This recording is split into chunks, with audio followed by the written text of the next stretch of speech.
that is what living life inside according to me. Motivating people, bringing them back to nature, close to nature. That is what is living life inside. Great living, wonderful living. So I'm so excited to listen to what Shailendra sir is going to tell us today. Please stay focused, please pay attention, and also whatever you learn from him today, you have to go back immediately home and immediately implement in your own life. So I hope after listening to Shailendra ji, you will not need any harmful chemical for yourself, for your family, in your kitchen, in your bathroom, in your dressing room, anyway, either for health or beauty or anything else, for cleaning, anything else, you don't have to use any chemical at all. And your food menu will increase. You will get wider variety of things to eat, to be healthy. And his entire concept of food is about the gut bacteria, which is useful to the body, to preserve the gut bacteria, how to cure so many diseases just by altering the bacteria in the gut. So it's not one or two things from him. We need to extract as much as possible because he is like a living encyclopedia.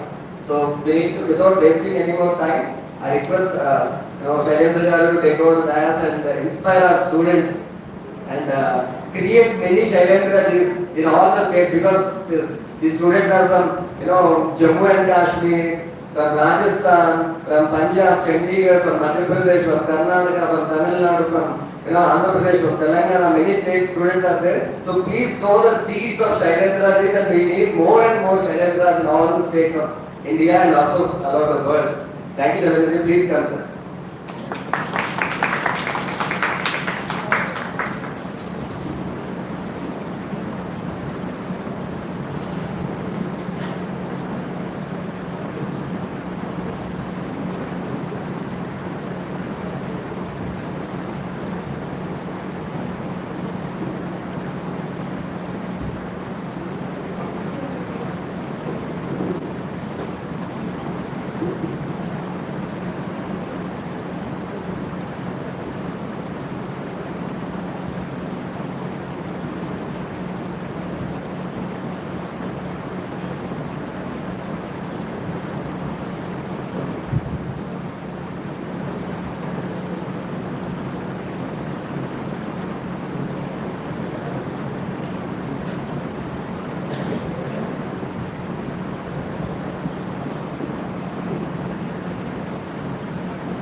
Why are you all here?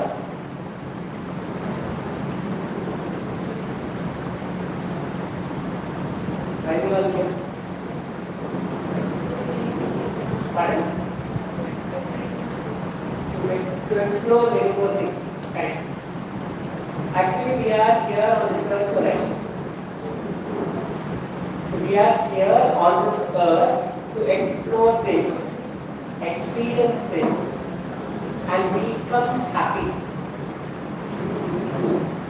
The creation itself is the expression of the divine capabilities.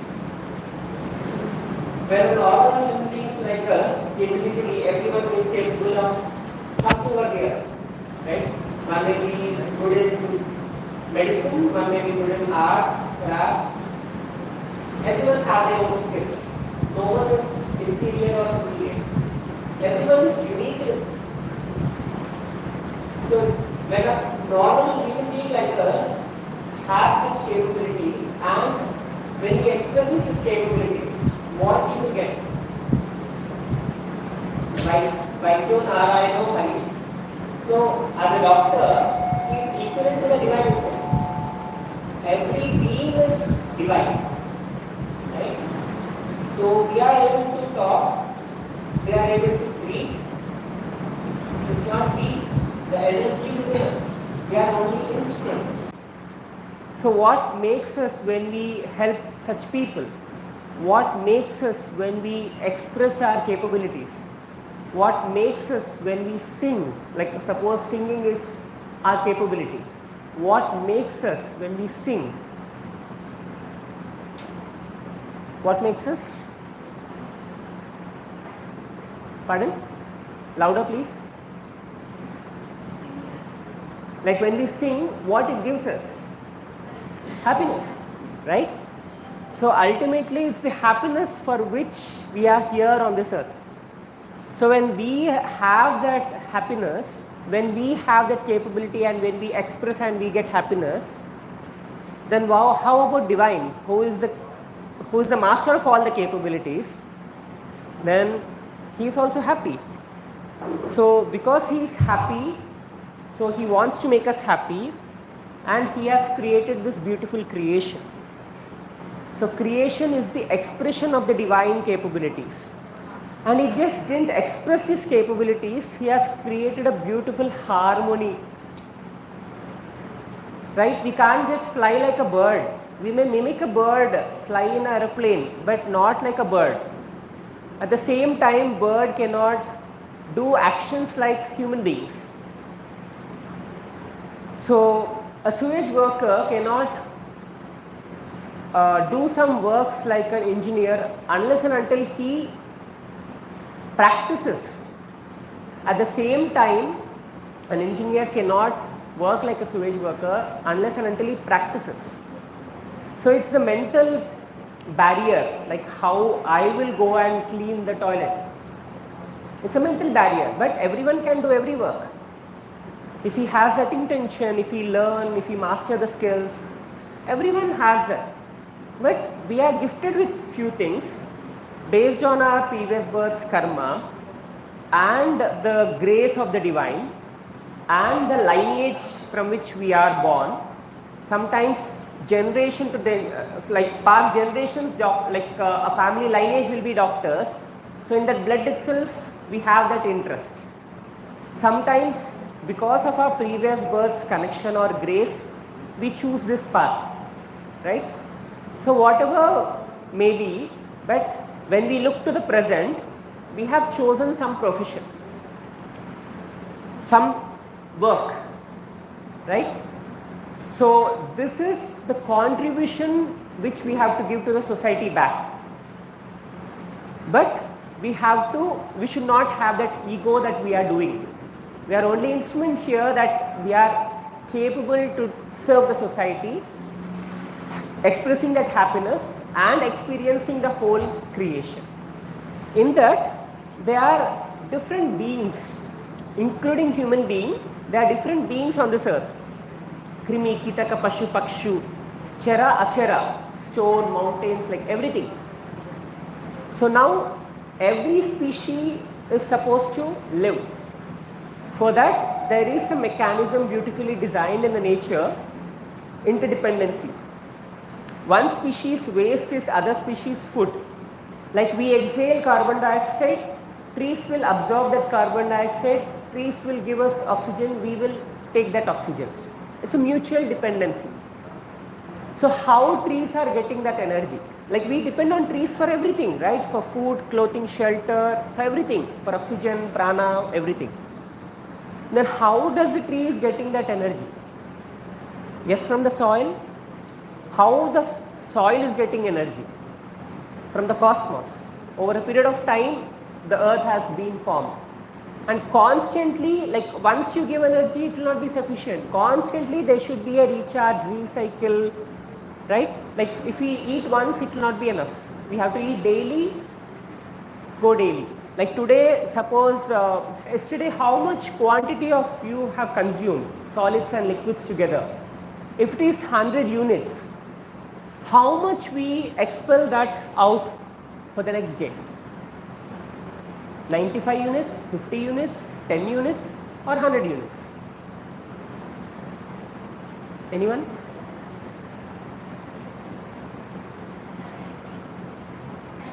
It's 100. Whatever you take, we will go throughout in different forms, through sweat, through exertion, burning out calories. It's also dissipation of that energy itself, right? So how much ever inputs you have taken, what are the inputs which we are taking? Panchabhutas, through 5 elements. And we have to give back all those inputs, whatever we have taken, we are giving back. And what's happening in between? The energies which are absorbed through Panchabhutas are converting back into energy through which we are surviving.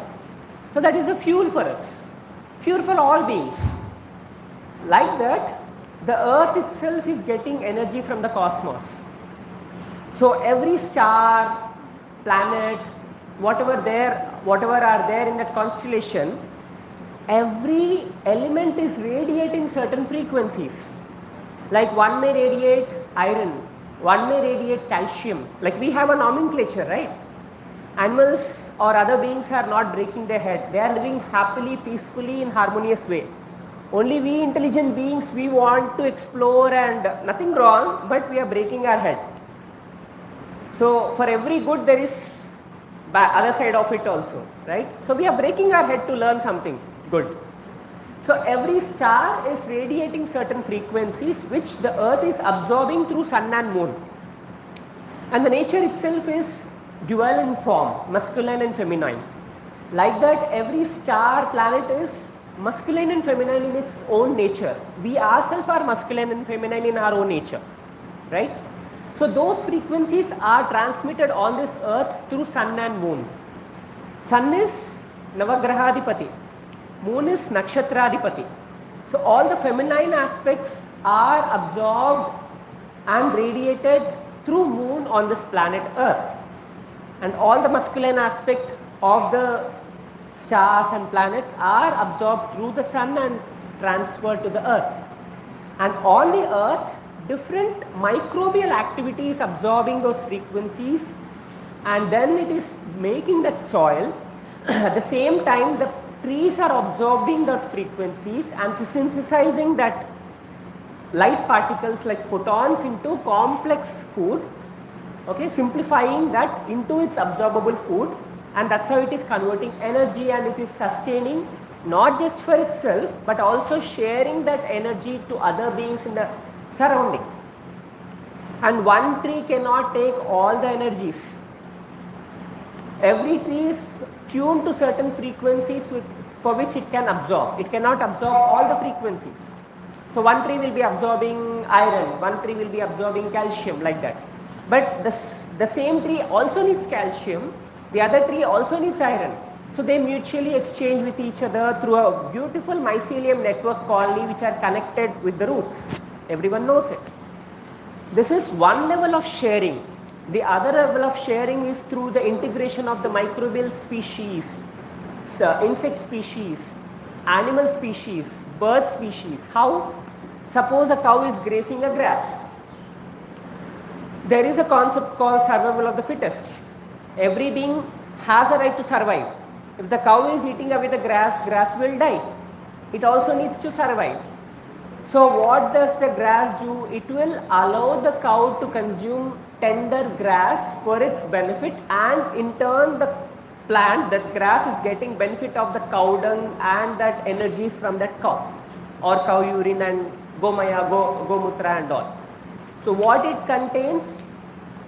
The cow will be eating diversified grass varieties, so it is getting diversified microbes, diversified frequencies or minerals and all.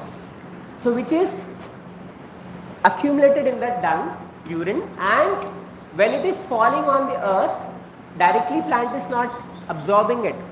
Again the microbes are breaking it down and converting it into humus soil, and then the plant is absorbing that nutrition from the humus soil through moisture, and again it will precipitate.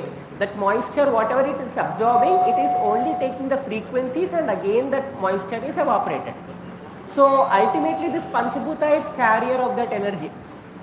Whatever Panchabhutas are, it is only the carrier of that energy for every being, including the tree, because the tree is directly not absorbing the soil. It is taking the current or that frequencies from that soil. And soil is carrier of that frequencies from the cosmos. Again, there is integration of the microbes. So beautiful, right? So tree is also giving certain chemicals to protect itself, allowing certain part of it to be consumed. Later it is releasing certain chemicals for its own protection. That's why the cow cannot eat or uproot the grass at one place. It will go, like it will eat at one place, then that grass will turn bitter. Then it will go ahead, then go other region. Like that it will go to diversified places. By that way it will get diversified nutrients, microbes, nutrition. That's how the whole energy is accumulated. So in that whole ecosystem, like when there is diversity around and when there is a tree which is yielding a fruit, right? When we consume that fruit or an animal consume that fruit or a birds consume that fruit is holistic. And that fruit should be matured, properly ripened. If you touch that fruit, it should come in your hand. Any fruits available? With sap, banana or mango. What is a fruit for a tree? Anyone? What is a fruit for a tree? Storage of stored food, glucose, solar, starch. Even leaves will store energy, whole of the tree will store energy, but what is the significance of a fruit for a tree? Reproduction. So what is a fruit? Seed is inside a fruit. What is a fruit? What we call, even in human beings we have that. Women have that womb. So fruit is a womb for the mother tree. It is nurturing the seed inside. So it will flower first, then it will pindal formate, like it will then grow its vegetation, and then when the seed matures completely, then it starts ripening. You know how the vegetable converts into fruit? Who is helping that process to be happen? Microbes. Everywhere we are made up of trillions of microorganisms, right?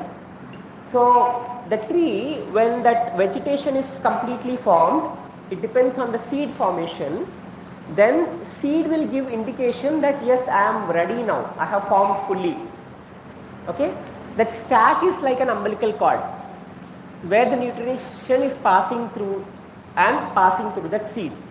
Now when the seed is matured, when it gets indication, now the starches or the complex fibers will start breaking down. Starches will break down and it will turn into sugars. That's how the ripening process comes.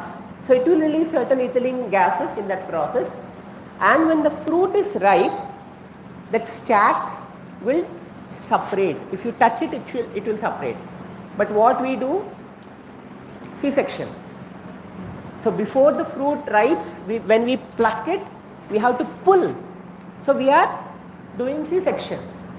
So what is the quality of a baby when we do C-section compared to a baby who is naturally delivered? Will there be difference? The same thing happens with that fruit when we pluck it by force, or when you just touch it, or when it falls down, when it is ripe. Now we say if the fruit is falling down, it will break and we can't eat it. It is we who have created that situation, or else nature is very intelligent. Before the ripening process, before the fruiting process, there will be a fall season where all the leaves are shedded down. So it will form a beautiful mulch. That mulch will form into humus, carbon rich layer, very soft tissue like a cushion.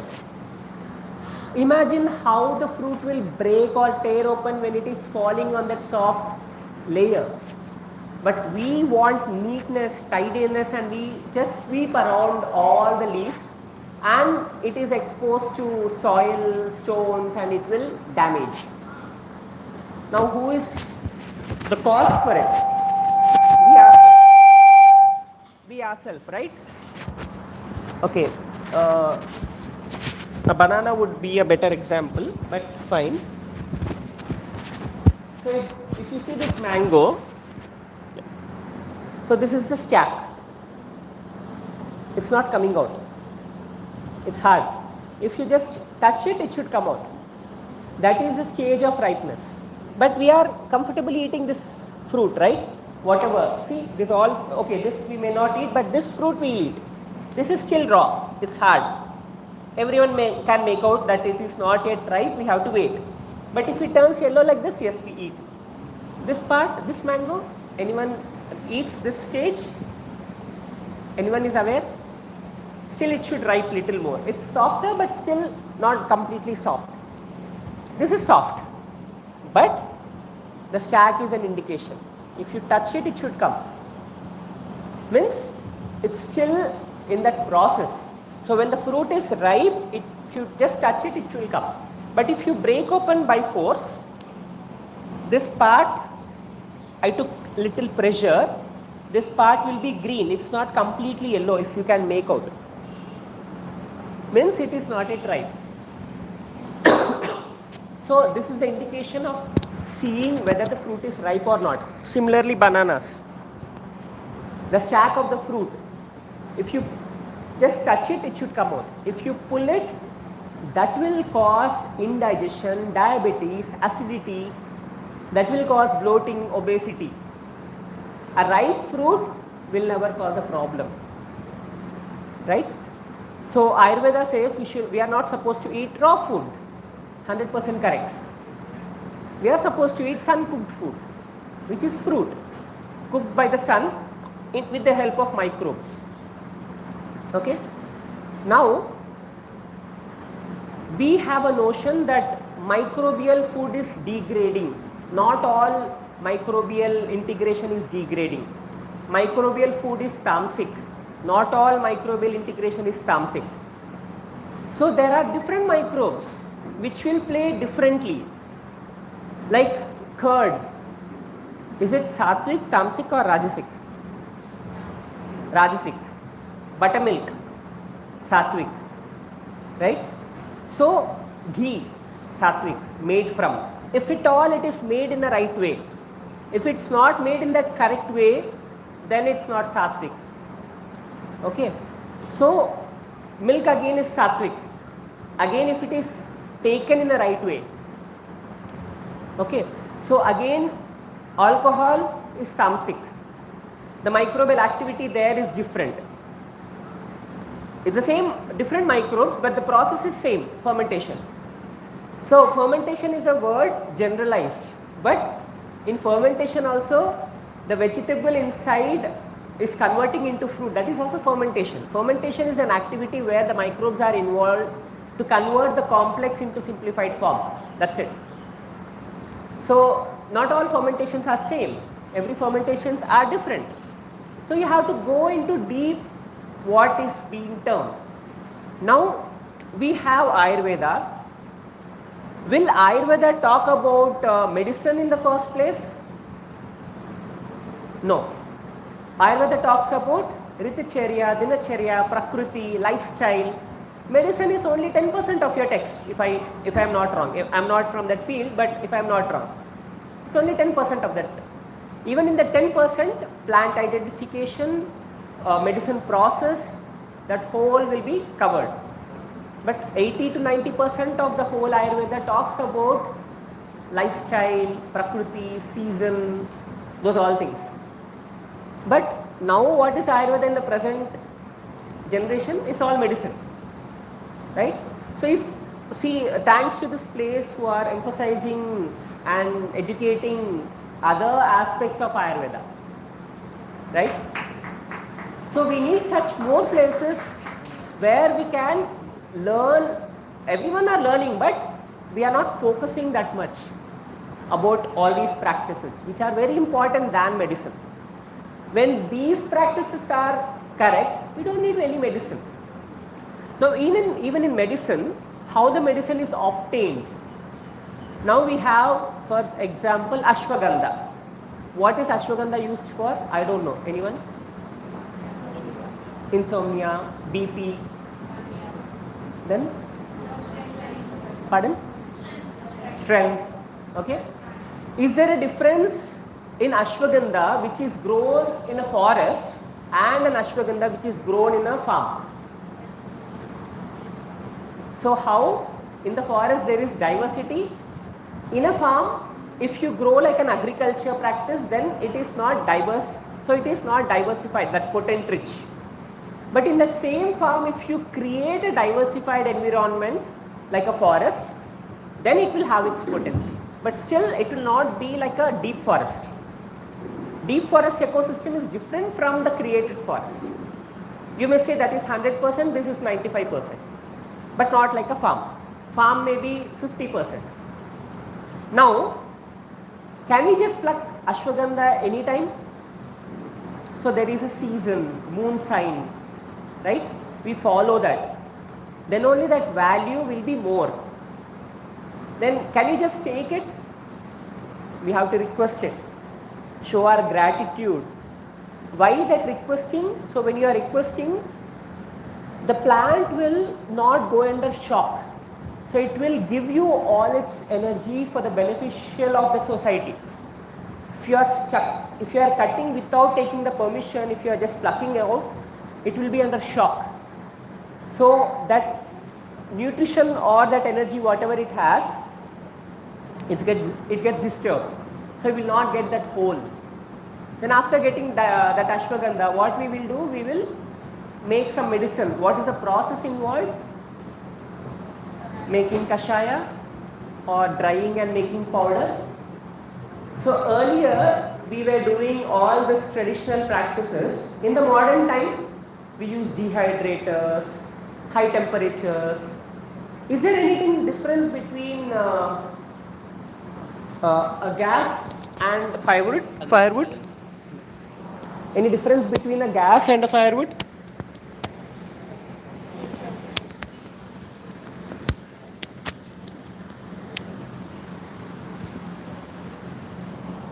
Any difference? Did you observe food cooked on the firewood and food cooked on the gas stove and food cooked on the pressure cooker, in the pressure cooker? The same thing happens with your medicine also. So now we are approaching faster approach. We are just going with gas or some other mechanisms.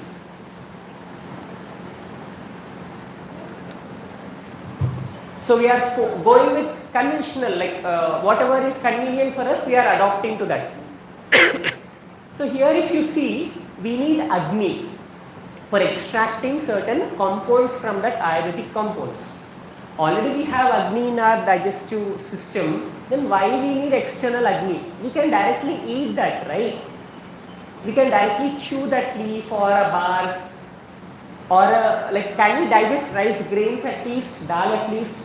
But how come a bird is able to digest grains?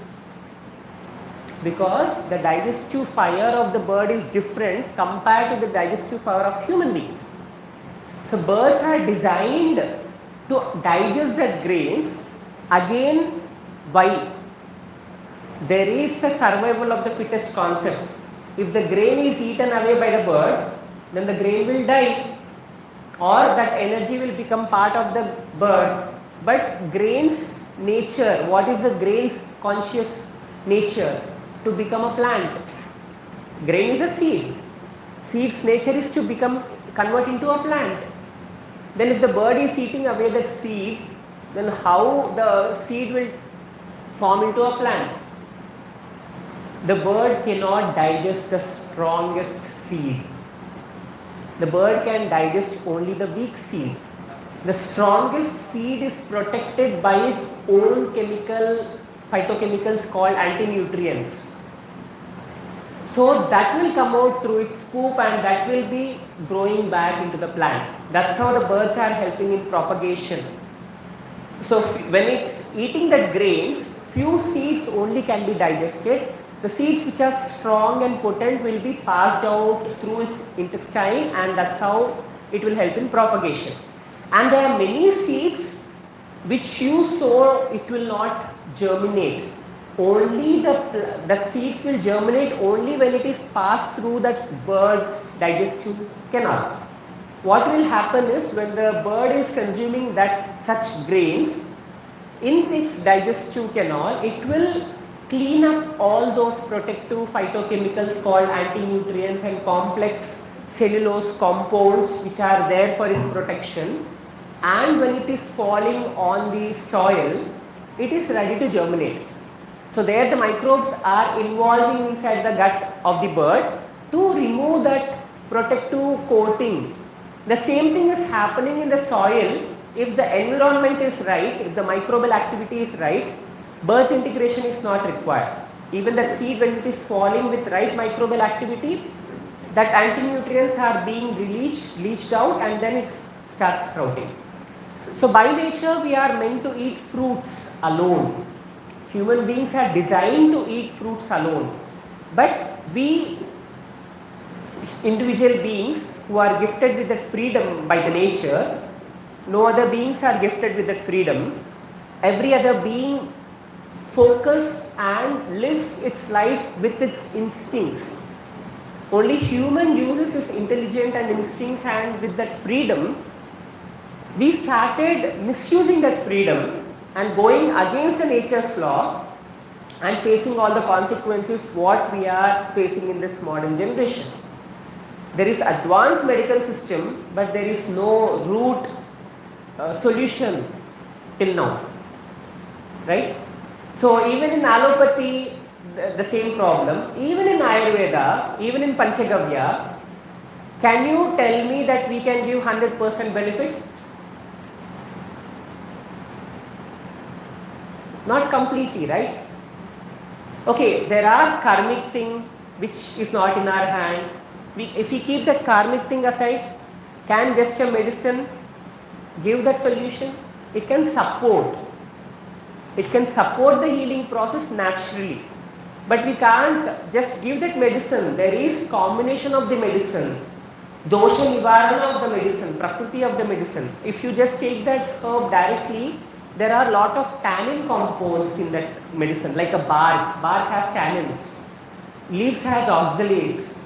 So in Ayurveda, what it's being termed, I don't know, but these are the generalized terms. Oxalates, tannins, okay, and all these complexities which are not suitable for us. That's why we have to break it down. So heat is one mechanism to eliminate those complexities. That's why we make kashaya.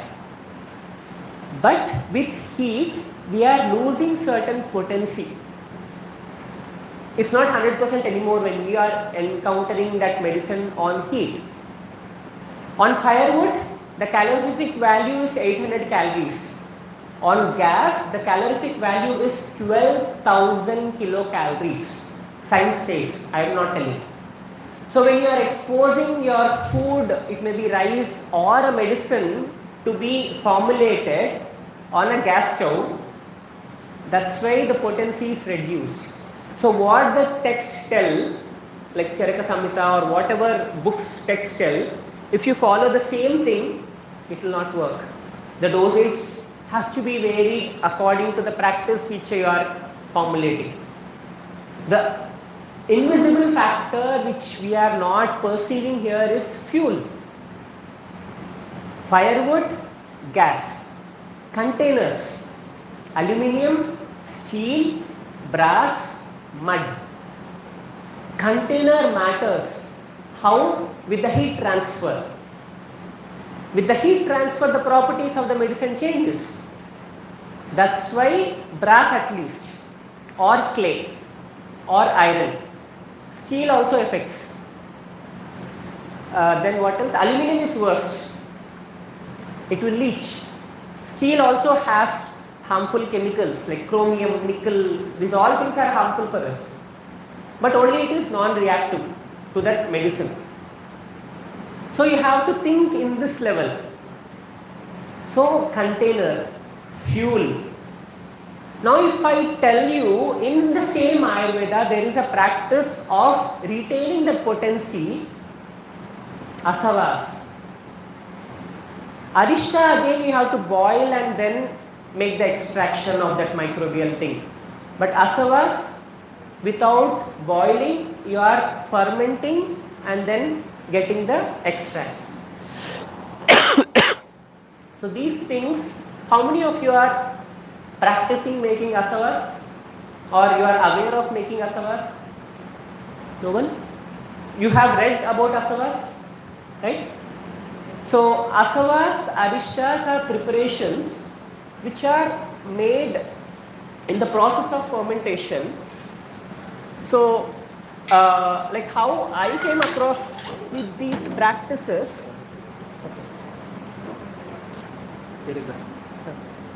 Water.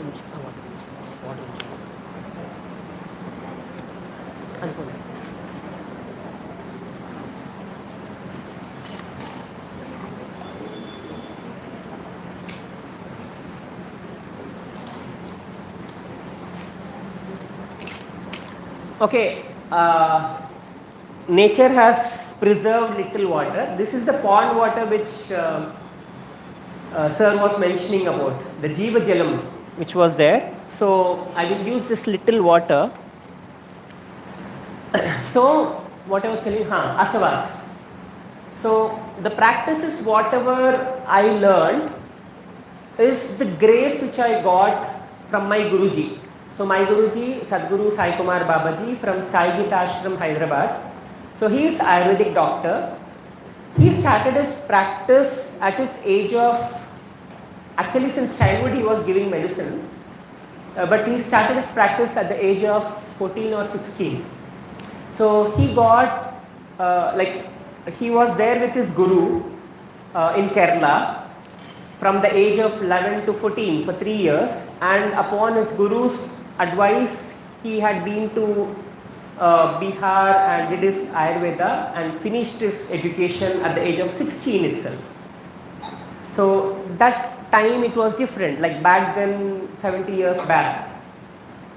So 75 years back, the education system was different. It's not like the modern certification and all. Even then there were certifications, but it was different, but still age was criteria.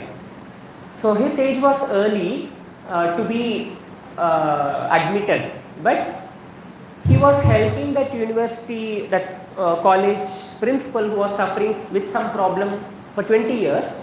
So my Guruji could help him to heal.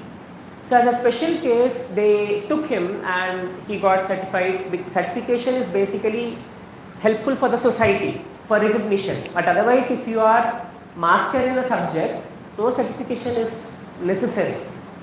That's how traditional doctors are. It's their practice, right? With faith, with experience, they give medicine.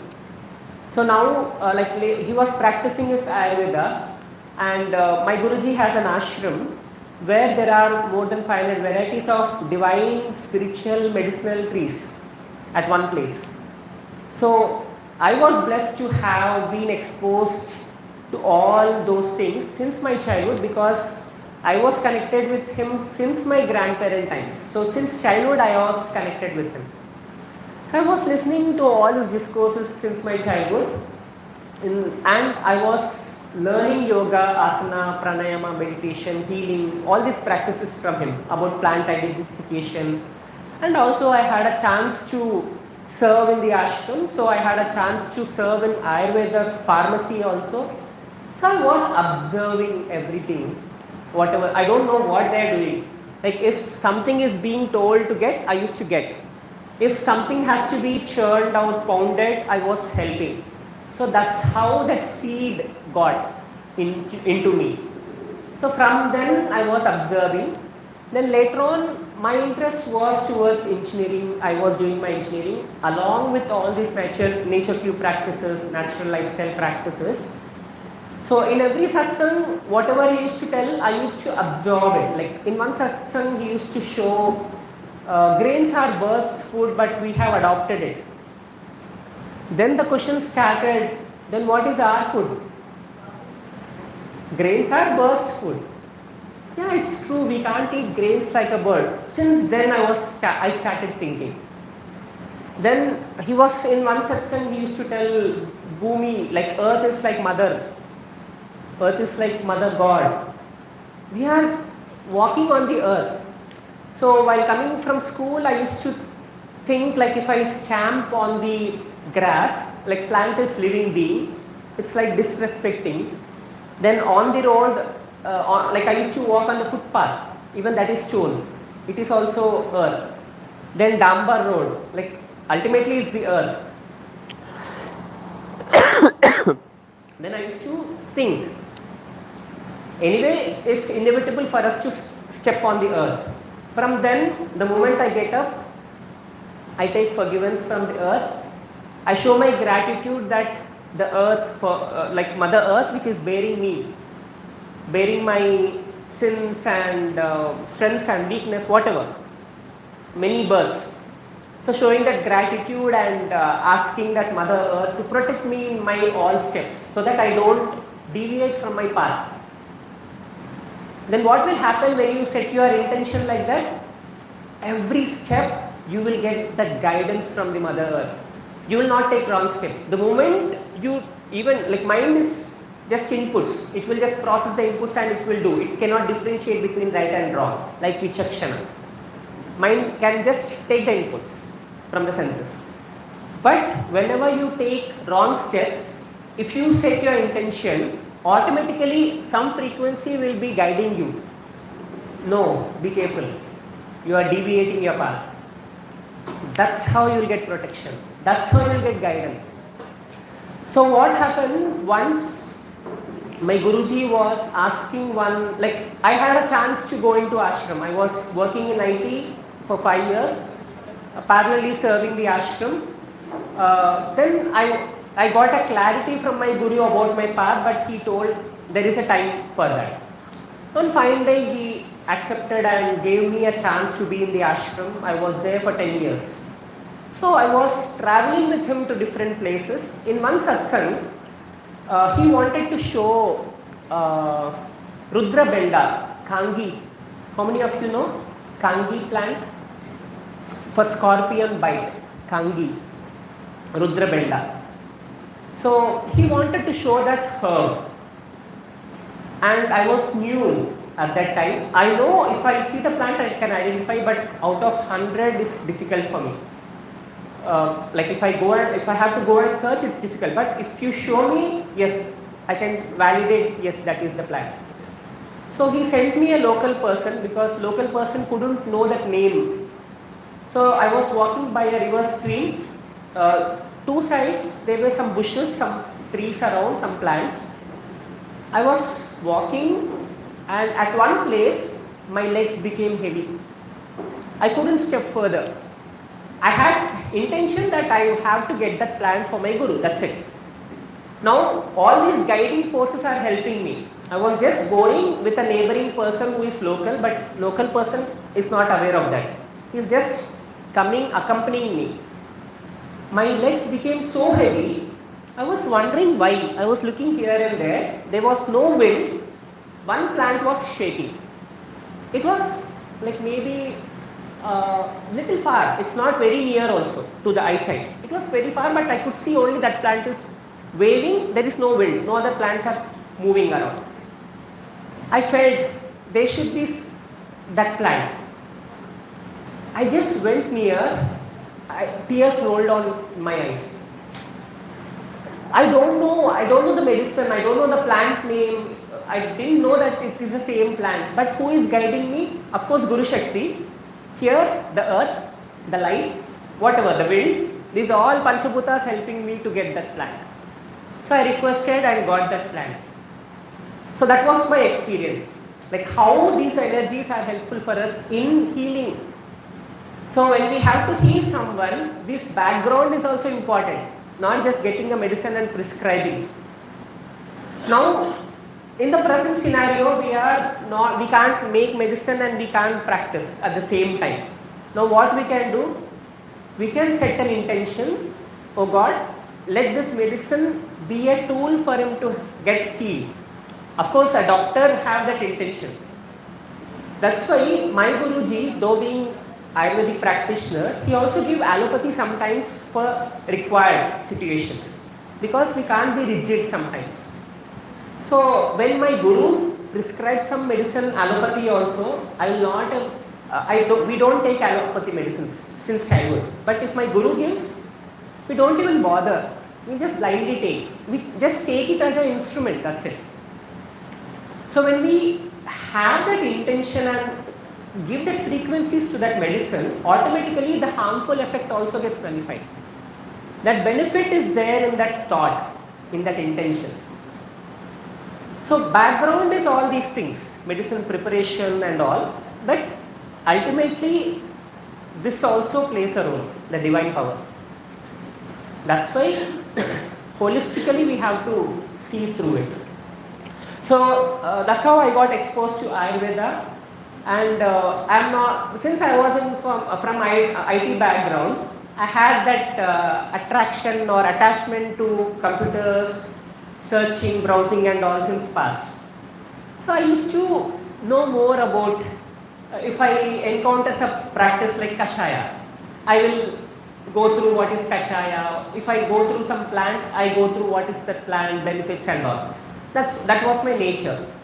So then I used to learn, observe about Vata Pitta Kapha doshas. Everything I got exposed like that. Of course my Guruji will not make me sit and teach. It's only his grace through which it was helping. Few things, of course, he taught me. So I was taking care of naturopathy hospital there. I got trained under him, and I was administering all Shekha Prakshalana Kriyas, like all, whatever are there in that process. But in my practice, what I have observed in the 10 years practice, people will come to the therapy, get detoxified, we give prescribed food and lifestyle changes, they go home, they'll not practice. Again they'll be in their regular thing. They want their pizza, they want their burger, they want their fried foods, everything. Maybe even that is fine, but balancing is also important. They don't balance. Then I thought, okay, this will not give solution completely. Therapy is again only momentary. So what is the complete solution? And in the 10 years, I met many Swamijis who were completely fruitarians, who eat only fruits. I met Swamijis who were taking only Vaya Bhakshana. They were not eating anything. Seeing them, I also started practicing.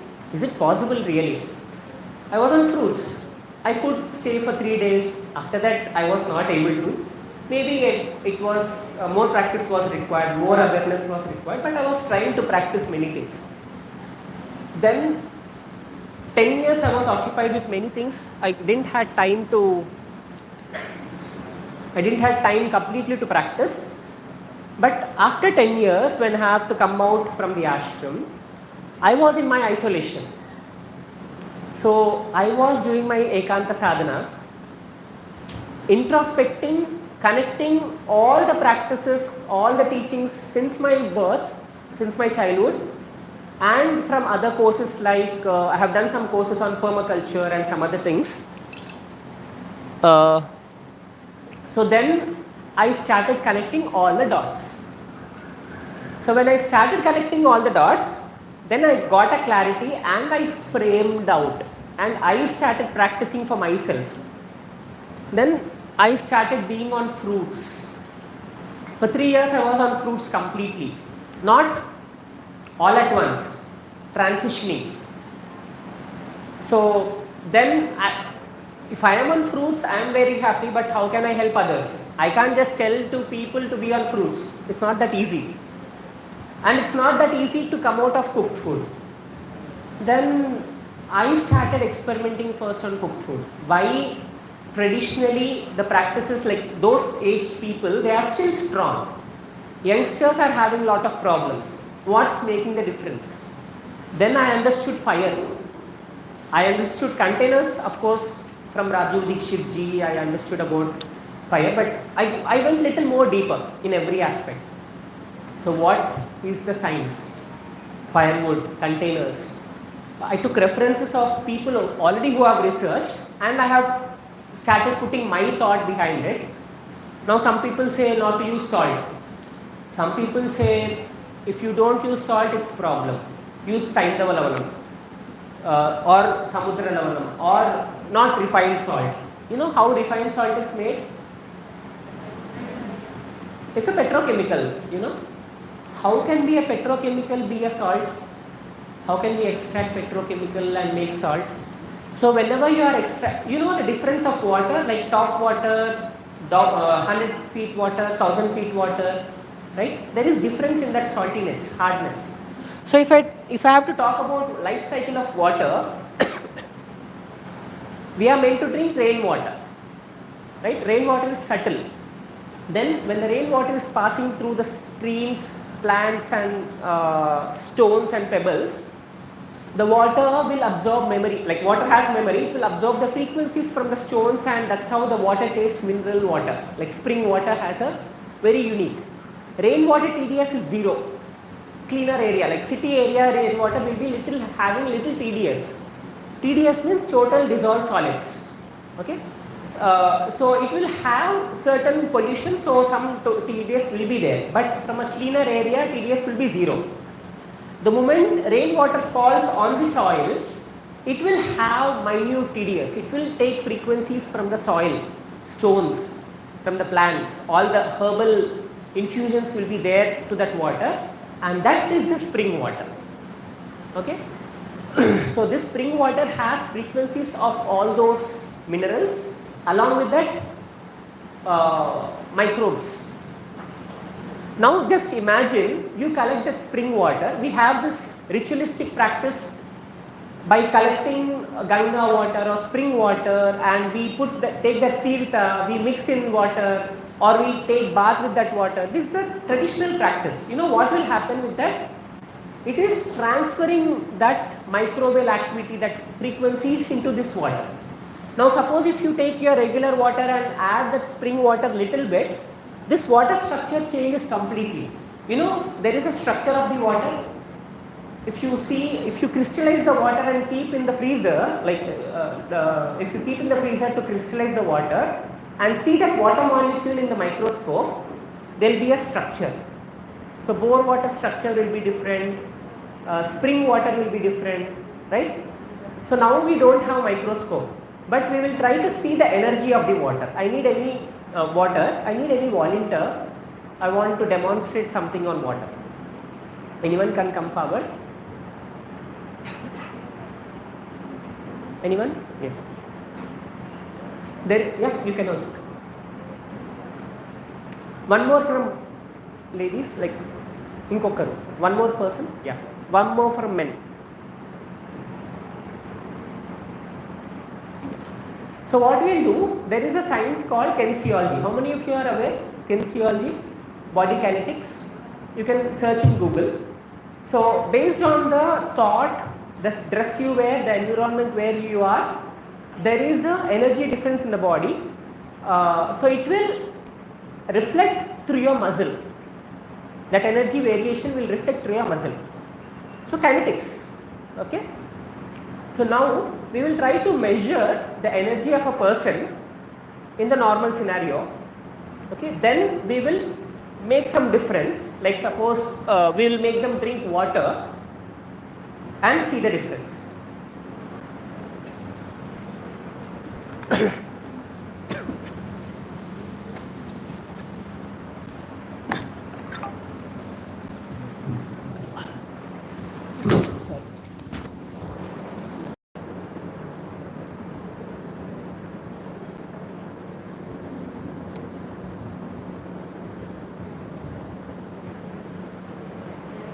Yeah. So first I will, anyone can, you have to keep your hand like this. So I'll try to push your hand down. Try to resist as much as you can. Okay. Based on your strength, I will apply my pressure. You can put complete strength. Complete, like you have to keep straight. Like apply complete pressure. Don't allow me to pull your hand down. Okay. Resist. More. More. Okay, this is her strength. Now you apply, no, you apply on her hand. No, okay, you apply on her hand, fine. Because you need validation, like I am doing something, like I am calling from volunteers only. So you should also get validation, right? So this is her strength. Similarly, you can come. So I'll try to push his hand down. Men's strength will be more, so I have to put more pressure on. So this is his strength. Now you apply on him. Okay. Now what we will do, this is RO water, distilled normal RO water, right? So just sip little water.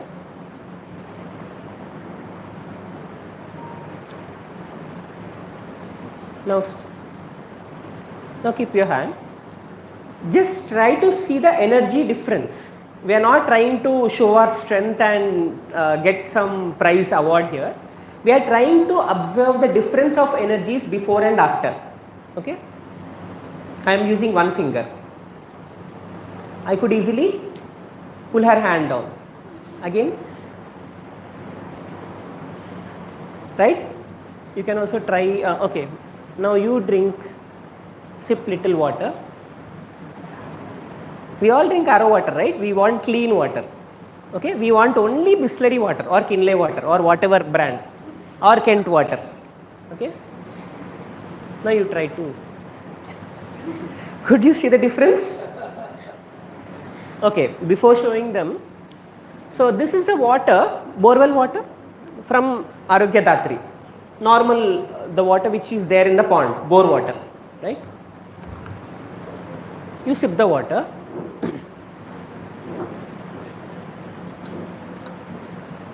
Difference in taste.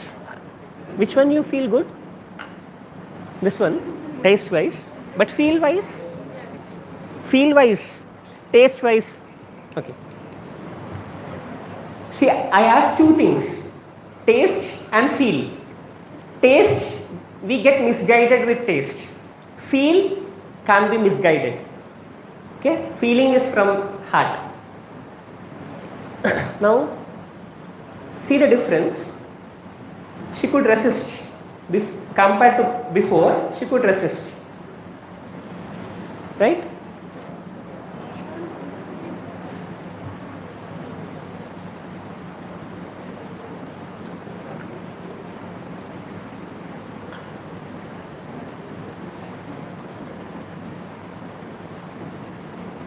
The difference, you could feel the difference. You have to put more pressure, you could to resist. So you have, like earlier it was easy, now it's little hard. Thank you.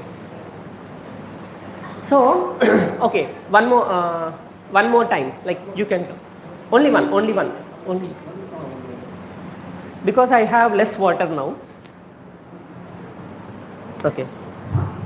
Show your hand. I give you tirtha because water is very less.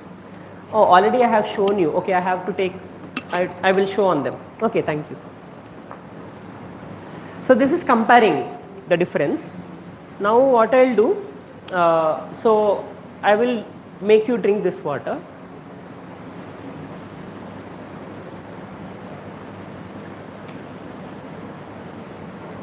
So energy difference. Definitely he has more muscle strength than me, but I am trying to see the difference. I could bring little bit difference than comparatively. Now I will give this that spring water which I make.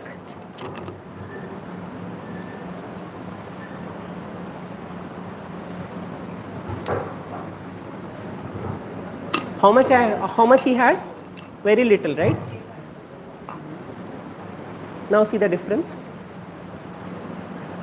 I couldn't pull him down within seconds, right?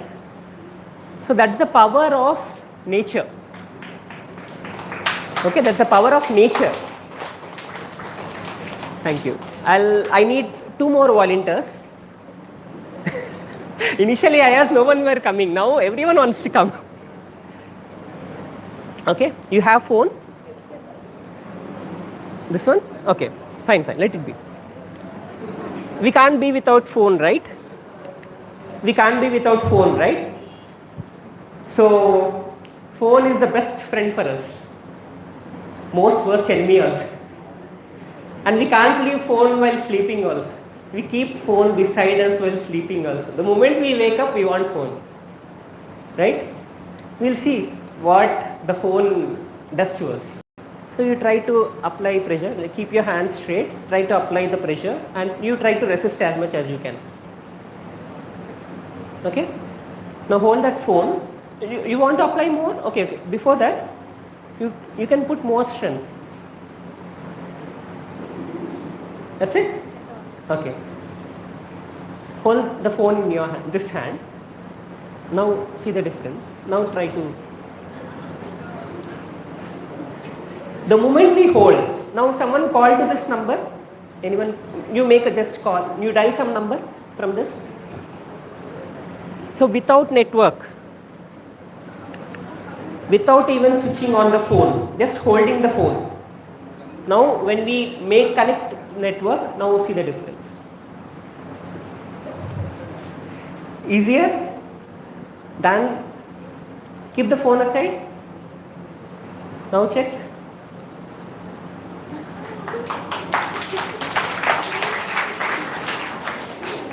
Come.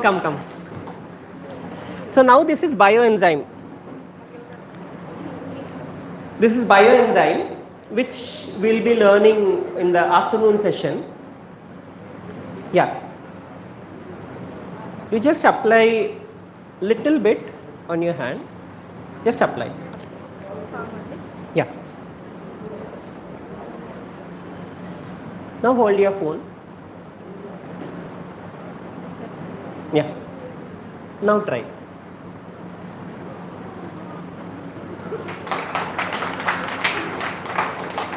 So what's happening here? What does this have? Bioenzyme. Maybe are they aware of this bioenzyme? Not yet, right? Okay. This is nothing but your asava, arishta, something like that. Okay. This is like asava only, fermented liquid. So which has life. So who is helping to get us strength and resist life? That nature. Thank you. So we are completely disconnected with nature's harmony in everything. Now coming to food, as we have less time, I want to give you a brief introduction of every concept. Or else later when you are getting that seed of that concept, you can dig more deeper and do your research. But if I don't introduce the concept, you will lack or you will miss something. Like we will use this opportunity to get introduced to many things as much as possible. Okay. So now I was talking first about nature's harmony. The purpose of birth is there to experience and express the whole nature. Just happiness, that's it. No other purpose actually. We need not break, there is no purpose actually, just to be happy, that's it. So not just if we are happy for ourselves, it's selfish. So we will live happily all together. So sustainably also. Okay? Living in that harmony. 100% not possible, but as much as possible. Like suppose wearing a dress. How many of you are conscious of your fabrics? We are not, right? So we should use, okay, fabrics we require because we have some societal norms, or else no species in the nature have clothing. Okay? So at least when we wear natural fabrics like khadi cotton, natural khadi cotton, organic cotton, that will be more good. At least come out of your polyester, synthetic, nylon. Okay, come to at least normal cottons, even if it is chemically dyed also, better than polyester. So try to source natural dyed fabrics. So you can't just jump into everything. If you have to buy fabrics, don't unnecessarily spend money in chemical dyed cotton fabrics. Rather, try to source people who are making natural dyed cotton fabrics, or at least khadi fabrics. Now one may tell, oh, khadi fabrics, organic cotton, they are very expensive. How many fabrics you have in your cupboard? How many of you? How many fabrics? How many sets? 10, 20, 30? How many of you? How many you are wearing now? Only one, right? Tomorrow, one. Day after tomorrow, you can wash and wear. I maintain 3, maximum 4.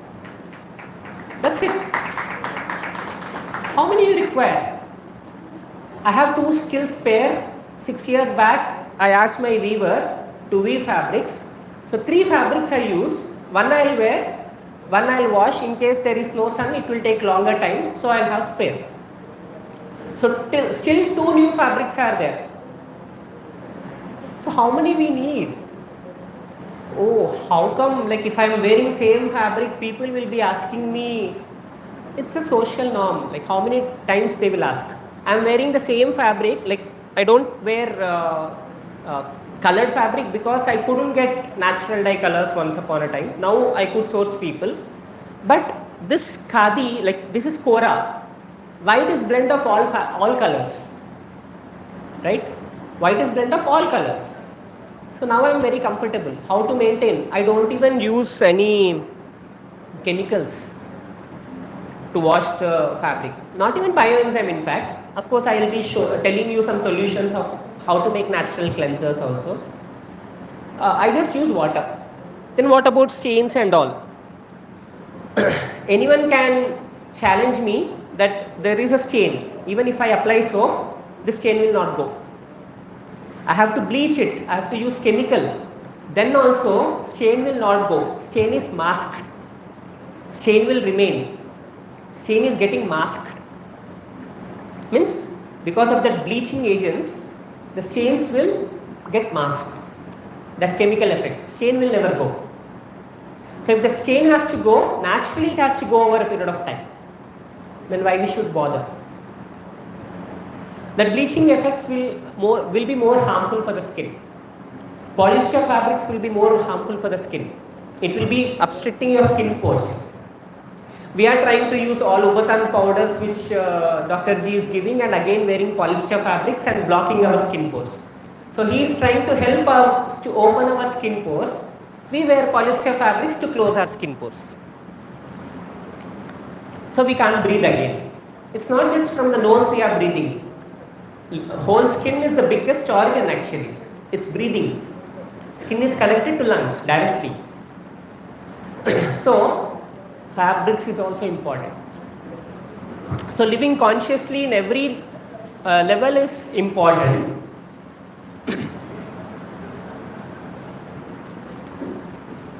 Why to waste my energy when I have a stand?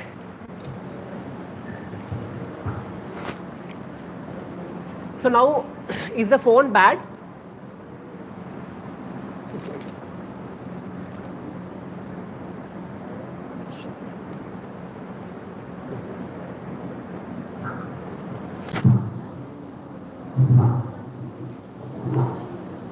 Is the phone bad? Because of phone only we are here, right? So it's not bad, nothing is good or bad. It's how we are using the resource. So we have to show respect for every resource.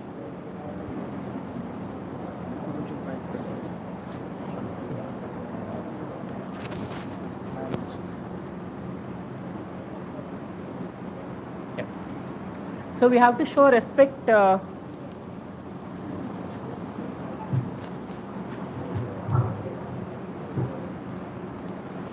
We have to show respect for every resource. So who asks you to get immersed into the reels or shorts, whatever? They are very good things also. See and come out of it. Even if it is good also, if you are completely endorsed into it, it's bad only. Right? So that consciousness, basically the mind control, ultimately is the mind control. If the mind is in our control, we'll be having control of what we are giving input. Food is not just what we are eating from mouth. Whatever we see, hear, smell, everything is the input. So that's how it will affect the internal organs and digestive fire and health, overall health.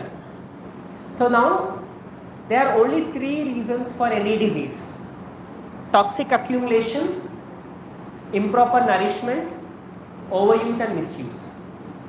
Now toxins can be from the environment, the chemical pollution, whatever, the food, keeping the chemically grown, organically grown, whatever chemicals, water, RO water, whatever, adulteration in the water, whatever. So anything can be toxin. Apart from the outside world, there are toxins generated from within. Thoughts, toxic thoughts, undigested, unresolved thoughts. Even the inputs when it is going inside, if it is not digesting, accumulating, that is also a toxin. So toxins can be anything.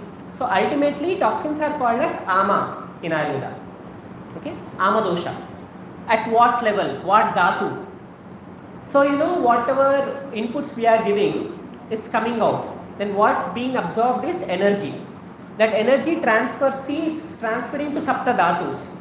Every dhatu has dhatu fire, dhatu agni. Now we are meant to eat fruit. Now why people have complication when they are having fruit? Like people say, I am getting obesity or I am getting diabetes when I am having fruit. The problem is not just with the agni, it's the type of fruit they are selecting, the ripeness. If they are eating ripe fruit, sugars are more. It is digestible sugars. It will absorb into every dhatu and convert into prana, tejas, ojas. If it is not converting into prana, tejas, ojas, it will remain as vata, pitta, kapha, dosha. Meaning Ayurveda is based on vata, pitta, kapha, dosha. So what is this vata, pitta, kapha, dosha? Vata is an air element, imbalance of an air element. Pitta and kapha, a combination of panchabhutas, right? So now if the food which has that panchabhutas is properly digested, absorbed and transferred into higher dhatus, it will turn into prana, tejas, ojas. If it's not, then it will remain as vata, pitta, kapha, doshas in various dhatus. That's why people have different, like according to your nadi pariksha, you can diagnose where is the dosha, in which dhatu, in which level. Based on that, medicine, dose, all things, diagnosis, according to the diagnosis, treatment varies. Number of days duration varies, right? So now, what I have been advocating is, give right input. It will not cause any dosha in any level. Problem is with wrong input. Now fruit, if you correct with right fruit, digestible sugars, ultimately we need sugar for our digestion, for our energy. So why we should worry about sugar? Sugar is common in everyone. We should have sugars. If we don't have sugar, we can't survive. But there is a range. If it is more, it will be a problem. If it is a less, we feel weak. So it should be in certain range. That range varies to person. How can you get a standard range for everyone? We can't, right? Based on the person's work style, thought process, sugar levels varies. We can't come to a standardization which allopathy system has. It varies, right? So now that sugars, even if it is high, spiking, if the person's lifestyle is completely physical lifestyle, he can absorb and burn the calories. It will not affect him. But if normal person eats food and sit and sleep and don't do work, it will accumulate. Even there, if he is eating right food, it will absorb. But the problem is wrong food, means unripe fruit. That will cause diabetes, not ripe fruit. Similarly, we have adopted to cooked food since ages. Okay? But in our previous practices, they were practices how to eliminate those toxicities and bring that prana from that food. So firewood cooked still retains prana, life. That's why the rice cooked on firewood stays for 3 days also. It will be fresh, cooked in mud pot especially. And it will have that foam. When you cook rice, you know the practice of cooking rice. How many of you know to cook rice? Anyone there? This side? Okay. Can you just tell me how you cook rice? Please.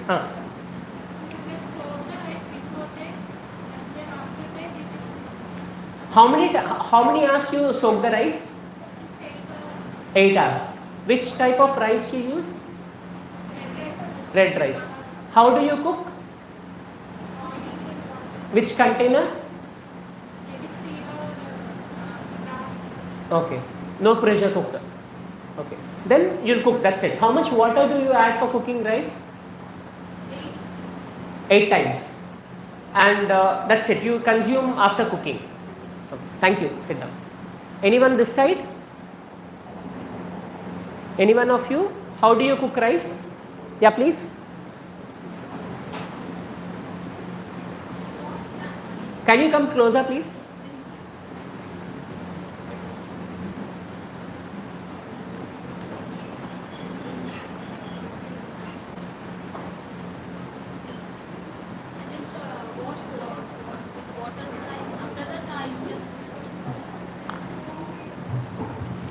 Yeah. Take 2 cups of rice. Huh. Hold here. Yeah. I take 2 cups of rice. After that, I just wash with water. After that, I add 8 times water into that. I just boil in steel vessel. After that, I just strain the rice. Strain the? Rice. Achha, you'll separate starch. Yes. Thank you. Anyone here? Can anyone tell why you should soak rice? Like I heard from 2 people randomly that they soak rice at least for 8 hours. Good. Red rice, good. White rice, sometimes even if you are eating also, there is a way. But better is whole grain. Because white rice will not have B vitamins. It's refined, polished. Why we should soak the rice? Half an hour is enough to soak the rice? No? How much? Minimum 6 to 8 hours. But why? Anyone? Easy digestion, yeah. But even then there is one more factor. In our area, they don't soak the rice. Huh. Directly you'll cook. We just wash it off and after that you boil it and rice it. Okay. Which area are you from? Jammu. The practice of soaking rice is, just now I told, rice is a grain, seed. Seed's nature is to grow back into a plant. When the seed is falling down on the earth, when it's getting moisture and soaking for a while, it is sending signal to the kernel inside, germ, to activate, to sprout. If the rains are not proper, if the moisture is not proper, like just there is water and then it dries up, then it is not favorable condition for that seed to sprout. It needs proper amount of moisture for the germination to happen, or else it will die if there is no moisture because of heat. So for that reason, it needs certain amount of time to be drenched into the water. So see, this is the science behind soaking.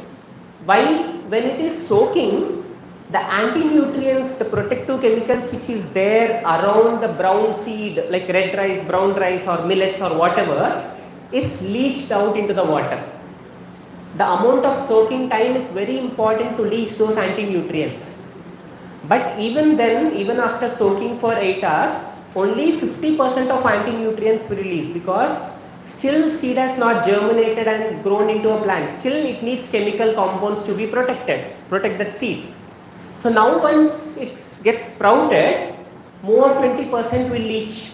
Then when it grows into plant, then the remaining anti-nutrients will be released. Then cellulose compound will come, the fibers will come. So that will have oxalates. So then the other mechanisms of phytochemicals will be released from that plant to protect that plant. But we don't want it to grow into a plant. We are stopping that process of eliminating till that grains anti-nutrients is being eliminated. So soaking for 8 hours will be beneficial to release that anti-nutrients.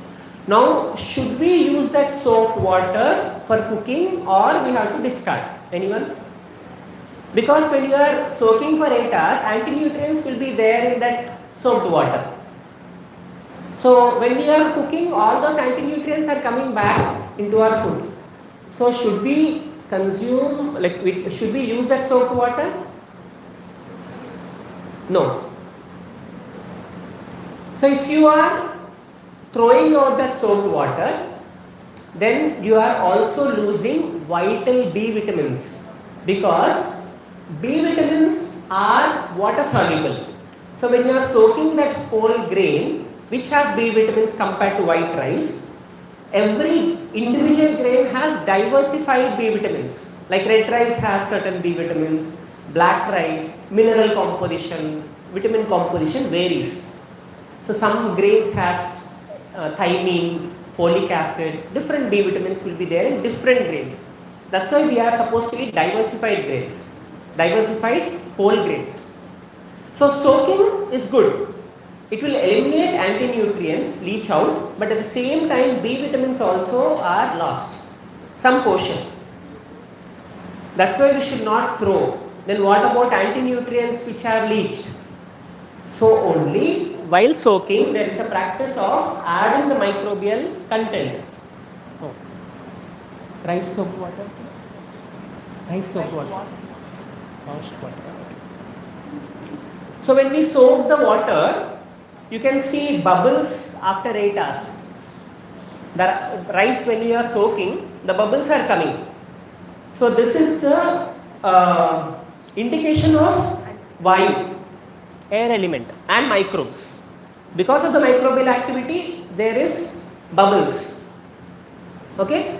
So this soaked water has microbial activity, which is helping to break down the anti-nutrients also, but these microbes are not very efficient to break down that anti-nutrients. So we have to bring certain microbes in this process of soaking to break down those anti-nutrients and convert the B vitamins into more soluble form, more absorbable form. So for that, traditionally there was a practice called, how many of you are aware of Kalikunda, Kuradukunda? Palai sadam, many people know, like old rice, saddannam. Okay, this generation people are not very much aware, but 3-4 generations back it was a regular practice. Cooking rice is very, very important, because daily we eat rice or even roti. I will talk about wheat also. So when you soak rice for 8 hours, that anti-nutrients and B vitamins will release, along with that microbial activity gets initiated. Now that soaked water has to be collected separately. Then cook the rice. Now while cooking the rice, always cook in excess water. Now this is the science. Why we should cook rice in excess water? Why not 1:2 or 1 in pressure cooker 1:2 normally? In open pot cooking 1:3 is enough actually. But why 8 times water or 6 times water? Starch will release. So grain will have space. When you are packing it, like when you are pouring less water, grain will absorb water. With heat it will open up. The gluten, the gelatin compounds will be released. So if the water is more, it will have space to move around and it will release more of the starches out. So if the water is less, the grain is confined to some space and it cannot release out. So this is the science behind using more water. So when you use more water, the gelatin starchy compounds will release. Along with that, the remaining anti-nutrients, because only 50% was released. So remaining anti-nutrients will be released out.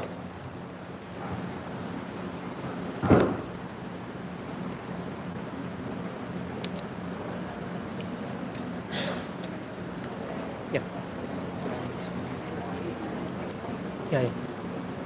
So remaining anti-nutrients are reduced out. Okay. Now when the rice gets cooked, what does that starch? Like we have to separate that starch. Okay. This is the starch cooked from some whole grain here. Orissa basmati rice. So now it depends on brown rice. Even in basmati it has brown rice, semi-polished, white rice. I will explain in detail for a while. You know that starch, right?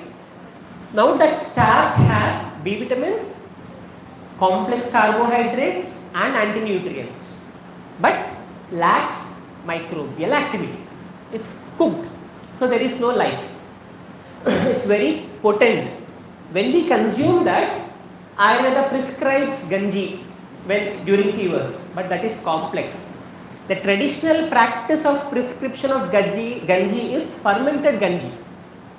So that ganji, whatever was there, that was inoculated with microbial activity, which will simplify the carbohydrates and then consume. So that will simplify B vitamins, making more bioavailable, anti-nutrients converts into like phytic acids, converts into phosphorus, minerals, then complex carbohydrates get simplified. So that ganji was like traditional practice of Ayurvedic prescription of having ganji was 1 day old, inoculated with microbial activity. But later on that practice got diluted and people started giving ganji like that, which is complex actually, because that starch itself is complex, better than whole grain, no doubt, but still it is complex. So we have to consume that old rice starch. Now that microbial activity, whatever is there in water, it's still not potent. Still some pathogenic bacteria may be there in the environment, which will also be there in that water. Now how, when you add that water as inoculant, how that starch will be stabilized? Definitely in the environment there will be lactic acid bacteria, which you can also get from red chili crowns. You know, chili stack, that crown, this is called crown part or stack part. So this part has lactic acid bacteria. Okay, preferably it should be ripe chili, but we don't get ripe chili every time. The second option is unchemical green chili. Third option is dry chili.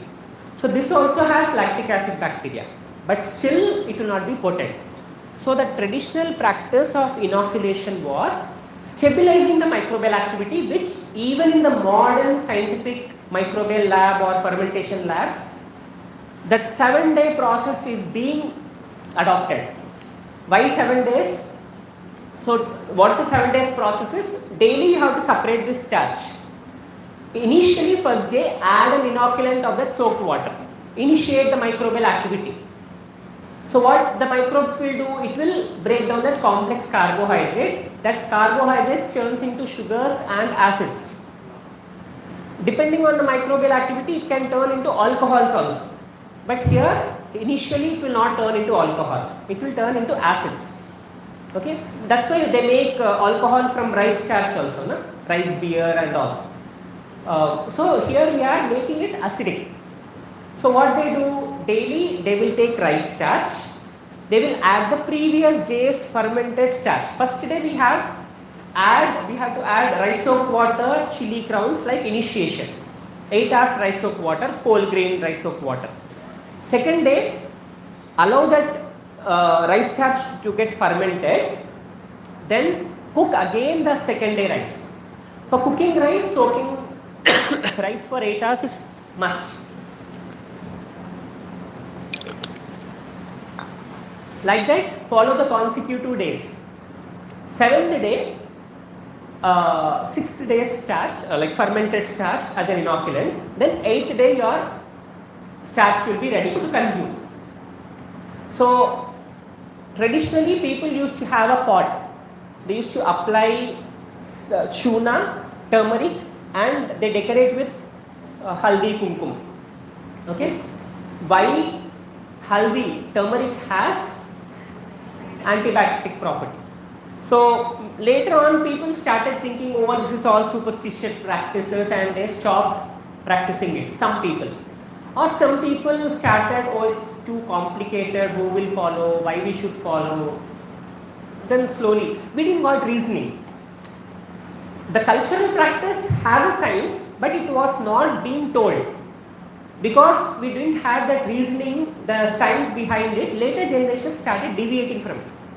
So we have to educate this again back. We have to get educated and we have to carry this for future generations.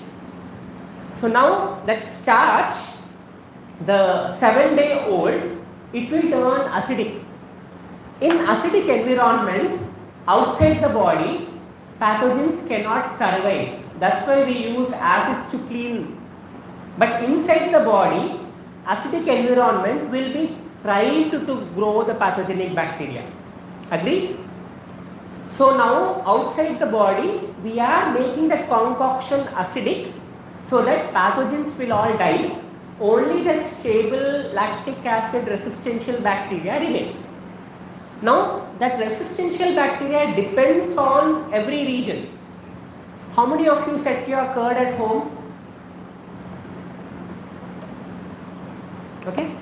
Will the curd taste be same like how you set your curd or your mother or your different people set?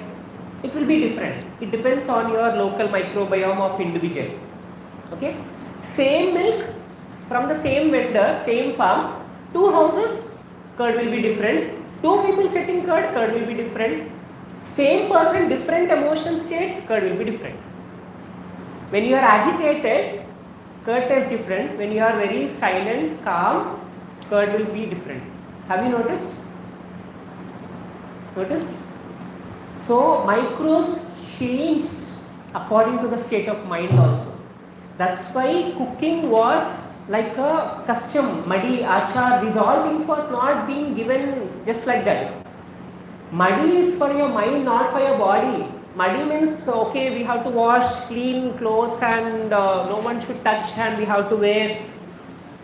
That is not just for the physical, it's for the mental body more than the physical body. Because with this all practices, you make your mind pure because you are focusing more, you are tuning more. Taking the namasmarana, taking the divine name and then cooking, not allowing anyone to come into the kitchen because food is a sacred thing. Why? Because we have to offer God. Who is God? Who is sitting there within everyone, which is nourishing again. Of course, all the beings together is God only, ultimately. He is residing in our heart. Then only we are able to talk, speak, do all the action. Where is God? God is like a current. So if can you listen to me now? God is not there here. So God is not there for a while. So if God is going from our body, then we are dead. So it's the minute, tiniest part and parcelate of the divine, whole divine, who is there within, like a current. Now, fan is there, light is there, but the divinity is not there, the current is not there. Will there be any importance of this fan? We don't know what does the fan do without current. We don't know what does the light can do, illuminating the light without current. So that current is very important. At the same time, current is there, no tools are, like no instruments are there, no mic, fan, nothing is there, only current is there. Can you know the importance of current? So divinity is there, nature is not there, Prakriti is not there. Then we will not know the value of God. No? We will know the value of God when there is Prakriti. Prakriti is including us, all the beings. So that's the beauty. So both are required, Prakriti, Purusha, both are required. So for Prakriti to be expressed, Purusha is the Mula. Mula Purusha should be there. Why did I tell this? I was correlating example of rice. From rice we came the microbial activity. So that starch is important. Pathogenic bacteria, acidity, pathogenic bacteria. So we have to stabilize that lactic acid bacteria. I was trying to tell difference between microbes. State of mind also matters for that microbial being. So what I do is,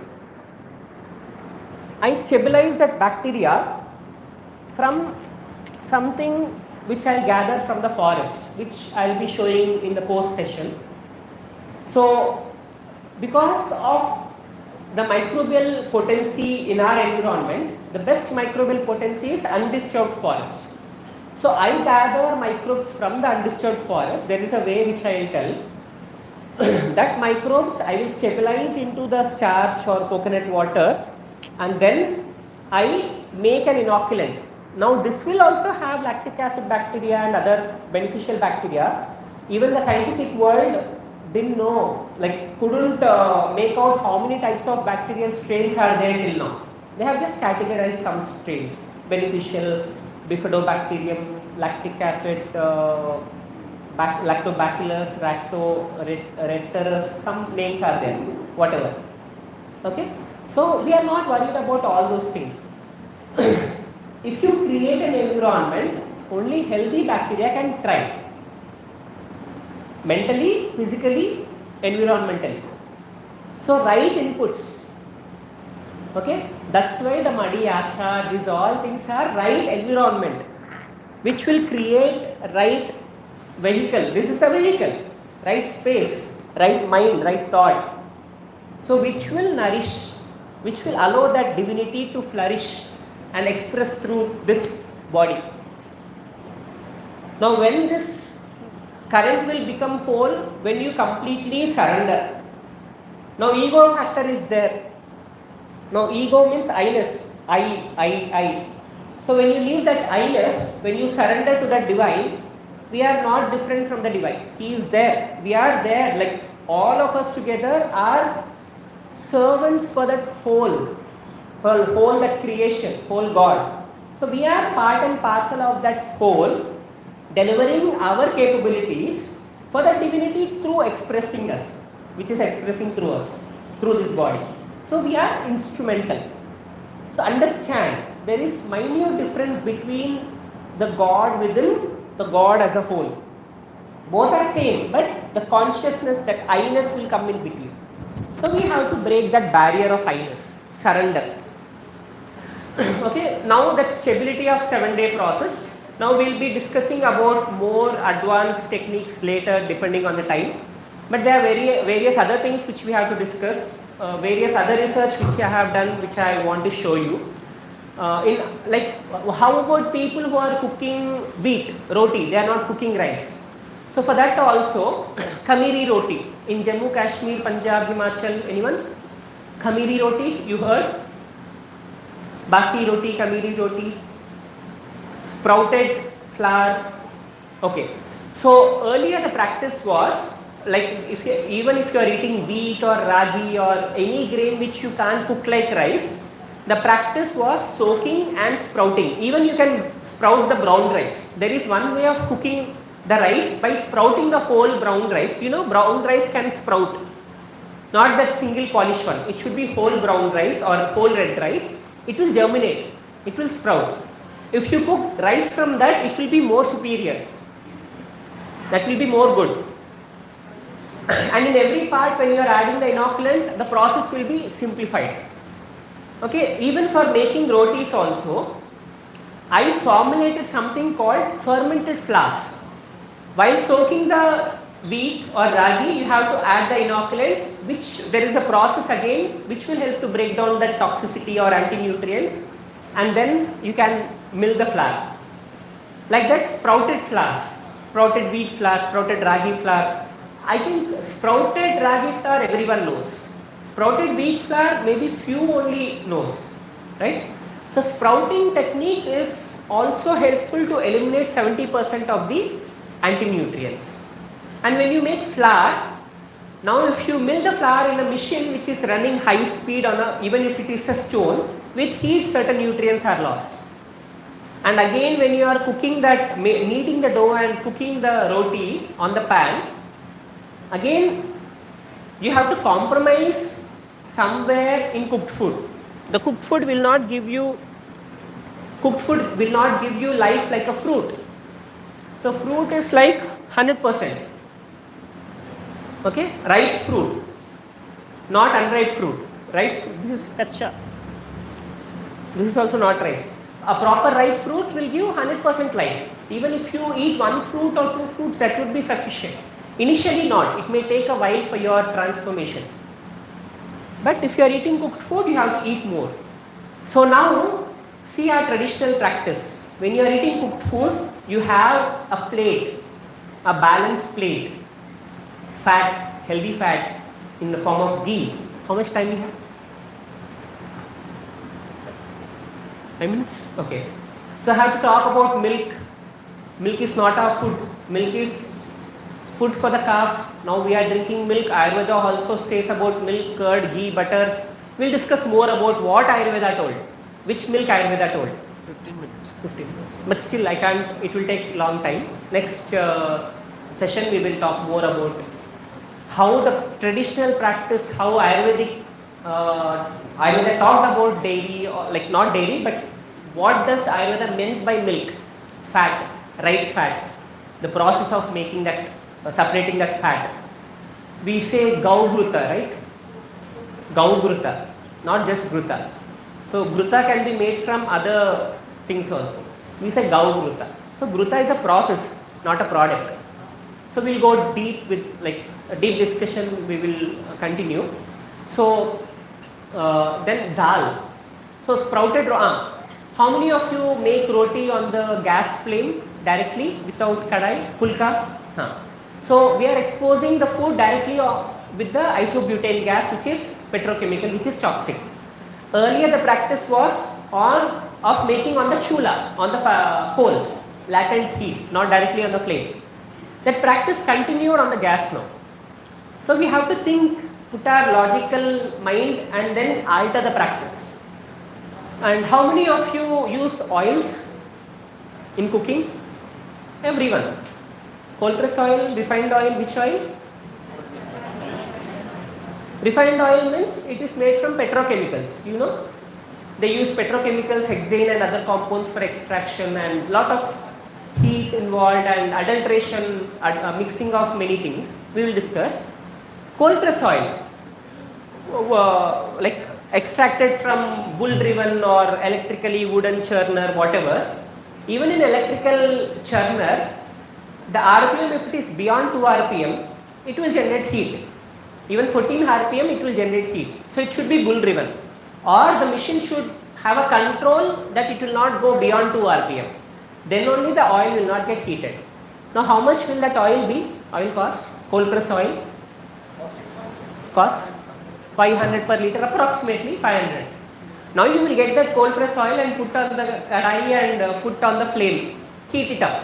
What's the use of getting so much expensive oil and heating up?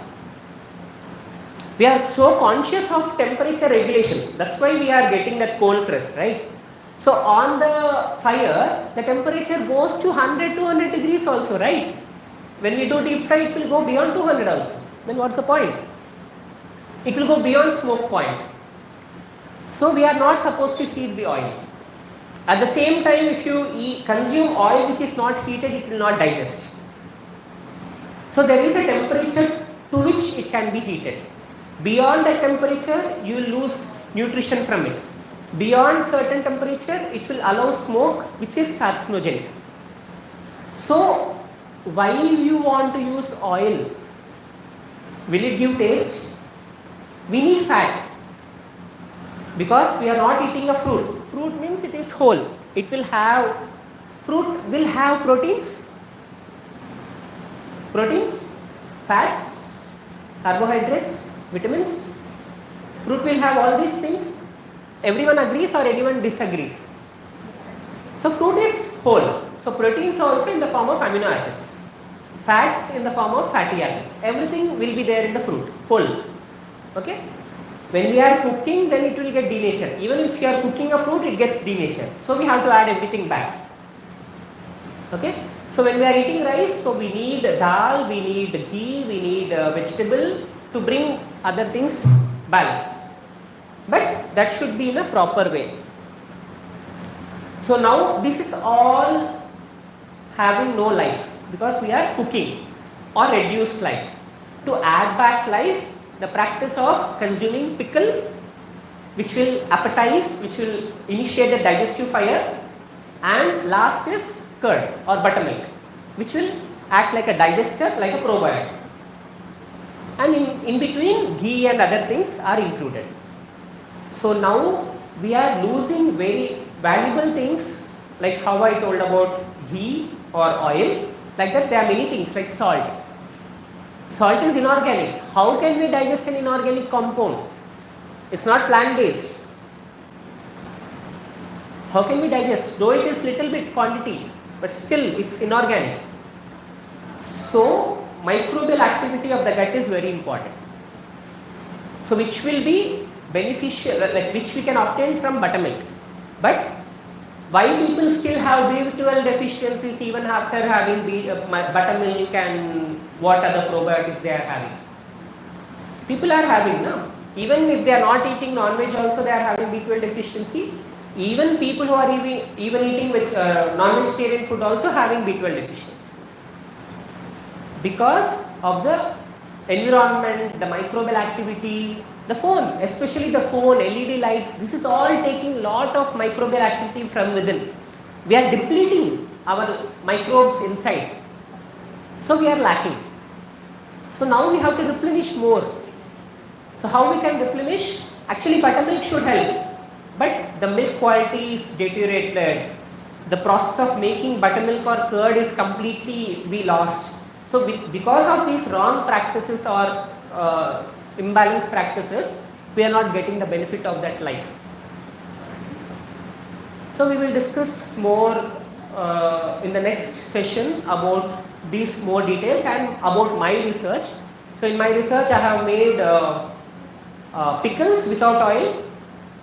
I made fermented salt, which we will be learning directly. I will show you the procedure and the concept.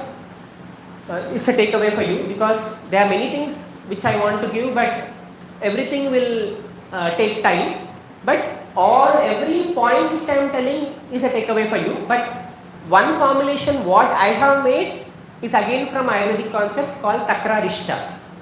So from that concept only I have introduced this biosalt. I call it as Jaivika Lavanam. We'll talk about that. Then I'll talk about fats, healthy fats, like how we have to extract the fat, even if it is from dairy. What's the procedure adopted earlier, science behind that, ethically also what is there behind. Then about veganism I'll discuss little more. Then dal. When we are cooking dal, we have to remove the foam. Those are saponins, or else it will cause bloating and gastric issues, which no doctor will tell. They will just give some gastric tablets or antacid tablets for bloating, some tablets. But the source for the problem is some undigested food. Out of that, dal is one major culprit. The saponins from the dal. So it's very important to remove that foam. Pressure cooking, we can't remove that foam. And pressure cooking, we are pressurizing. Like one is not removing the foam. One is we are pressurized cooking, which will deteriorate the properties from that dal. So I'll teach you, or we will try to demonstrate rice cooking technique on the gas if possible, where we will use only 5% of or 10% of gas, remaining cooking without gas. I'll demonstrate that also practically so that you can implement that easily, and the taste of the rice will be like your firewood rice. Even if you are cooking on the gas, we will be using only 5 to 10% of the fuel. Remaining we will be doing some technique, then that will be done. Okay. And my fermentations, like I do Zira fermentation, biospice, sambar masala also I ferment, biryani masala also I ferment. Why to ferment spices? Because spices also have tannin compounds, lignans, anti-nutrients. Those are also toxic. So we are not supposed to take spicy food. Like if you make biryani from my spicy biryani masala, you will not get any bloating. Because I will tell you the technique. Okay? Coconut water also will demonstrate in the next session. Will it be okay? Shall we add? Can you take more time? Okay. Okay. Because the coconut water cannot stay for a long while, so I want to teach you about this concept of Jaivika Lavanam.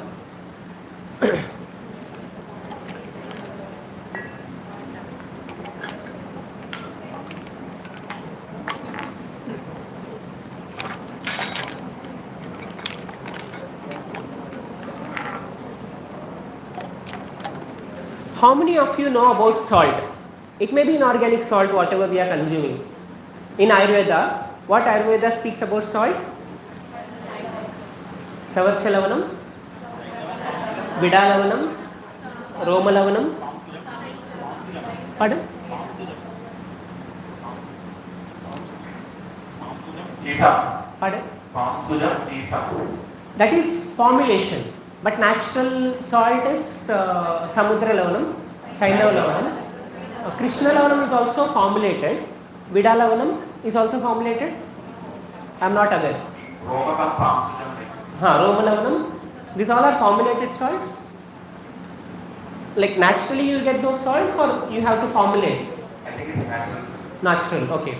So what I am aware is Vida Lavanam, Roma Lavanam, Savarcha Lavanam, Saindava Lavanam, Samudra Lavanam. These are 5 salts. So Krishna Lavanam or black salt is formulated from Saindava Lavanam and with herbs like different herbs, they heat it and then they extract. Okay, that I am aware. Others, like how it is extracted, I am not aware. But these are mentioned. So this all different salts with some herbs were added in buttermilk and fermented and make arishta called akrarishta. Buttermilk, like they use buttermilk. Like why arishta then? Why it's called as arishta when you are not boiling? Maybe herbs you boil and ferment later. That's why it's called as, okay. So all this herbal concoction with all these inorganic minerals, they add in buttermilk and allow it to ferment, and then that liquid was being given as a medicine. What is the benefit of takrarishta, anyone? Hemorrhoids, insomnia, energy, vitality. Basically it will basically replenish all the electrolytes and other imbalances. How many of you are administering at takrarishta or heard people administering takrarishta in the modern time? Hardly anyone, right? But it's very beautiful antidote, takrarishta, if it is made correctly. I came to know about only 2 brands, I think, which is made in plastic bottles, which will not actually give benefit.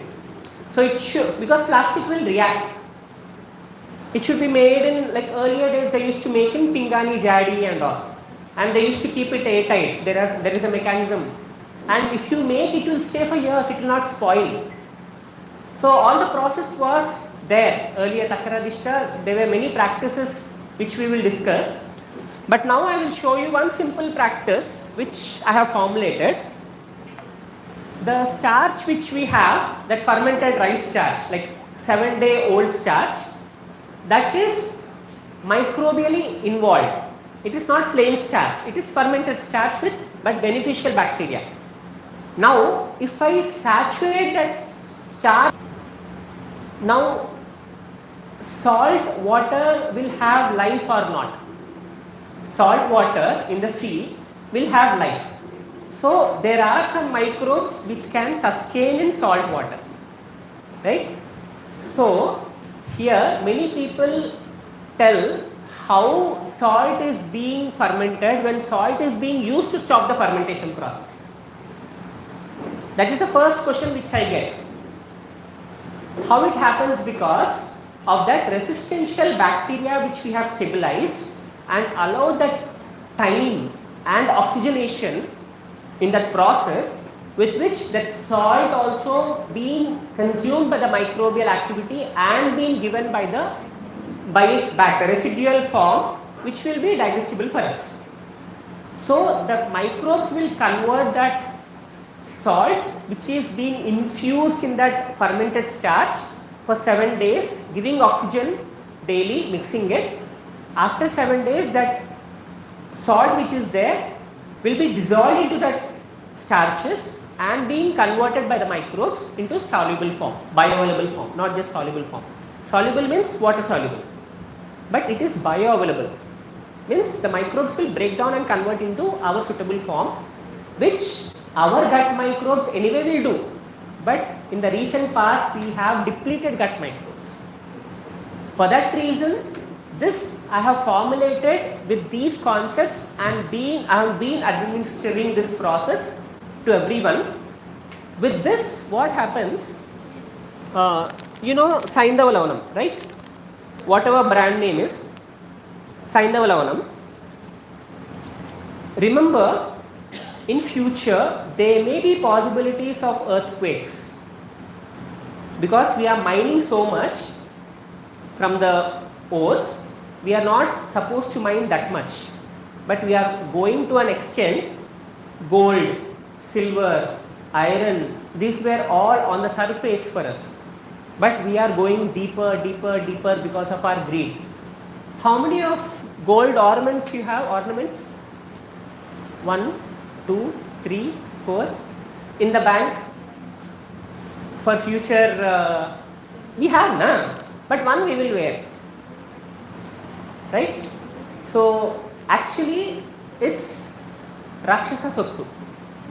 Whatever we are mining, there are other energies, Patala. We are mining from Patala. Na? Earlier the gold was on the surface, maybe little on the surface. That gold was suitable for us. That gold was told in the Shastras. But now we are going deeper into other realm, other lokas, and taking their resource, their positions. So only Rakshasatva is more predominant because we are mining petrol, gold, iron. So only we have more Rakshasatva now, right? So we are not supposed to take, like how we need nutrition, also earth also need nutrition for its survival, which we are exploiting. Coal, petrol, diesel, everything we are exploiting. Water, including water, we are squeezing water. So earth is deprived of even water now. So we are not supposed to, we have to live that consciously.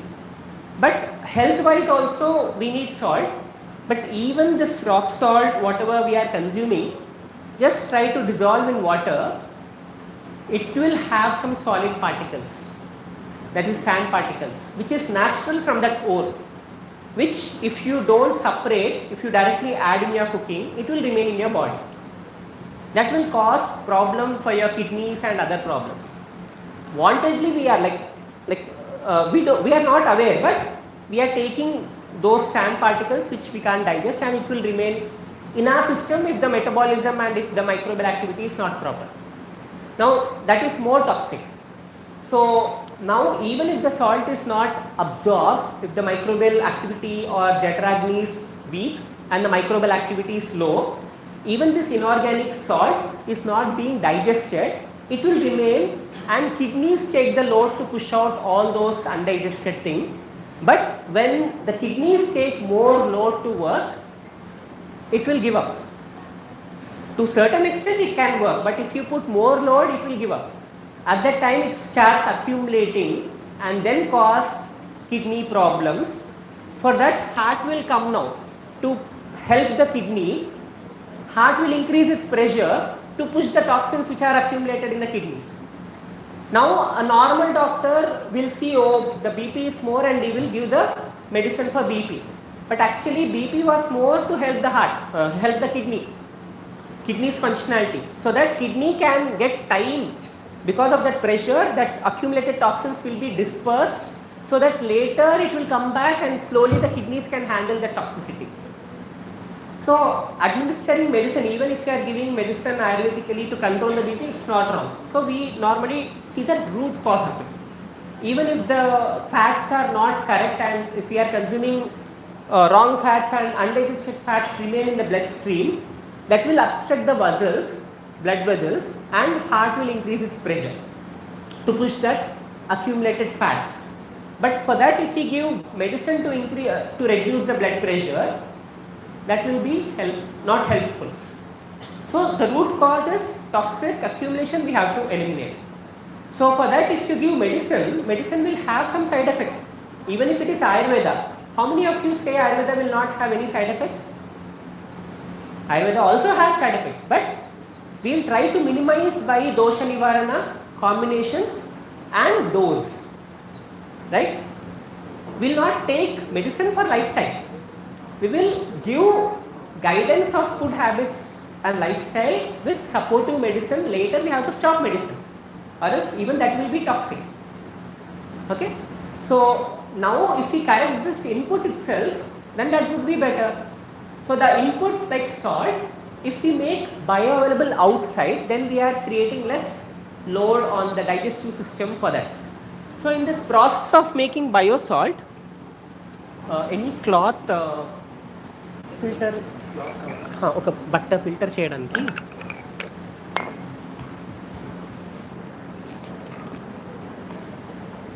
Okay, I have. Glass bottle in there. Okay.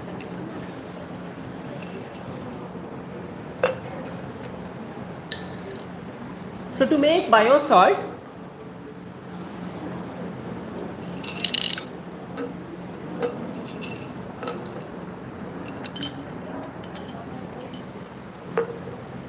first important thing what you want is a glass bottle which has an airtight lid.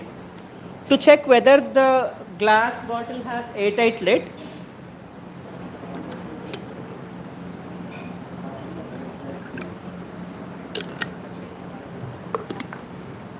so take any glass bottle which has wider mouth, because narrow mouth you can't add salt and mixing will be difficult. Take any glass bottle, tighten the clap, reverse and shake. Stay for a while, turning all sides. Even a drop of water should not leak out. If one drop is leaking, then it's not airtight. So we need airtight for all fermentations. So this is good enough for fermentation.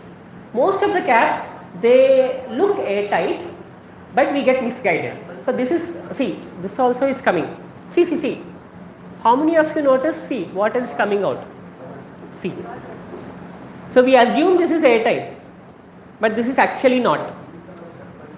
Okay. So there are containers which has airtight lid, which has a seal inside, plastic cap, seal inside.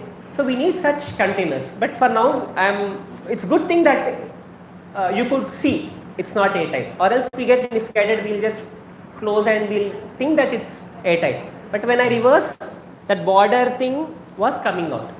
The outer thing was coming out.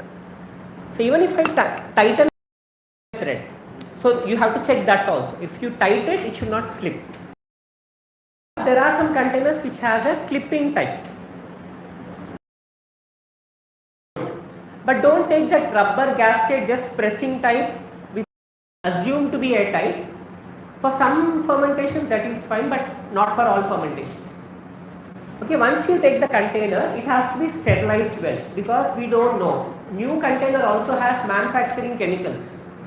Even if it is used container, we don't know which food particle was stuck and any bacteria can be there. So best way to sterilize is by keeping the bottle in a container with water, keeping some turkey towel. Turkey towel is thick fabric, cotton fabric underneath, so that glass will not expose to direct heat. Okay, underneath, immerse in water and put on a slow flame, bring the water to boil and cool it. Then remove that and reverse and allow the water to dry completely and wipe with a clean cloth and sun dry. This is sterilization. Above, who will follow all this process? It's tedious. I don't have the patience to do all these things. How many of you agree?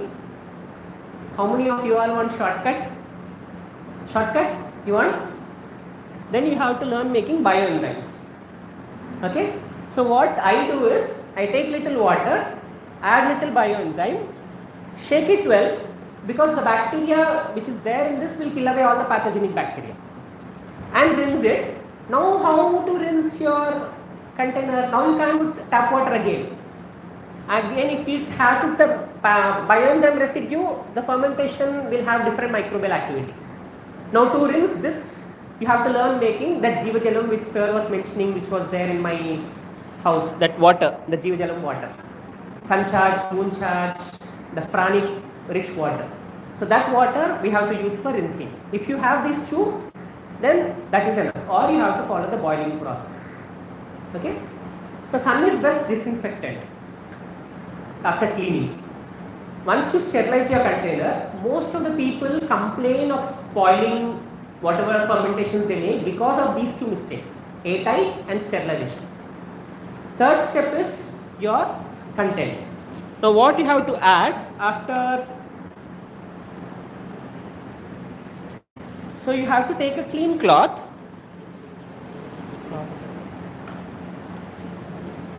so coconut water, you should, I am taking coconut water here. You can either take coconut water, rice starch, fermented rice starch, or okra slime. I am not going into all details. These three are options. Here I am taking coconut water. But the coconut water should be having tender meat. The coconut water should be sweet. It should not be very what you call immature coconut which has astringent water. Water should have some sweetness, and it should not that meat should not be very thick also. It should be very like malai, thin meat. Okay, the water should be sweet. That water is suitable for this fermentation process because we need food for the microbes. So what we will be doing, sorry for this, we have to filter.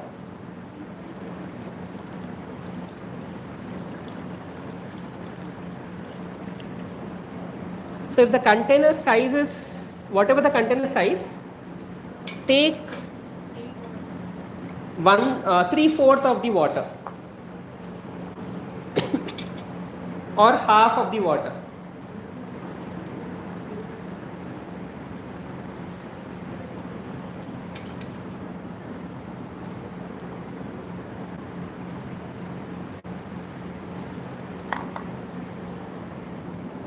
Okay, now coconut water has life, bacteria, microbes.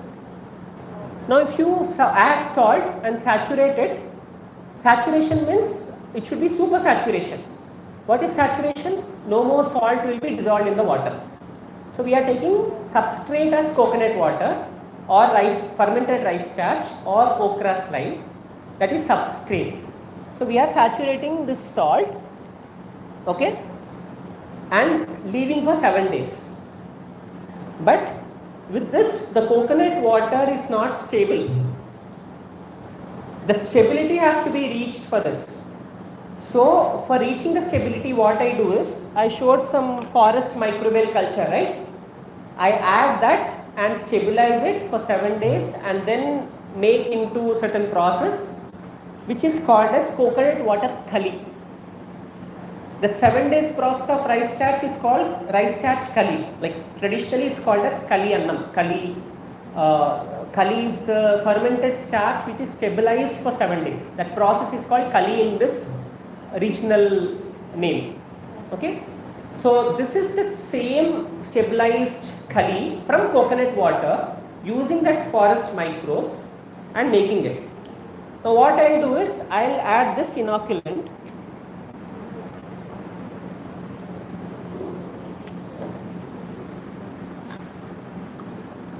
%. So for 1 liter I will be adding some 20 ml. 2% of this inoculant. I have to wait for 1 day. So now what will happen, that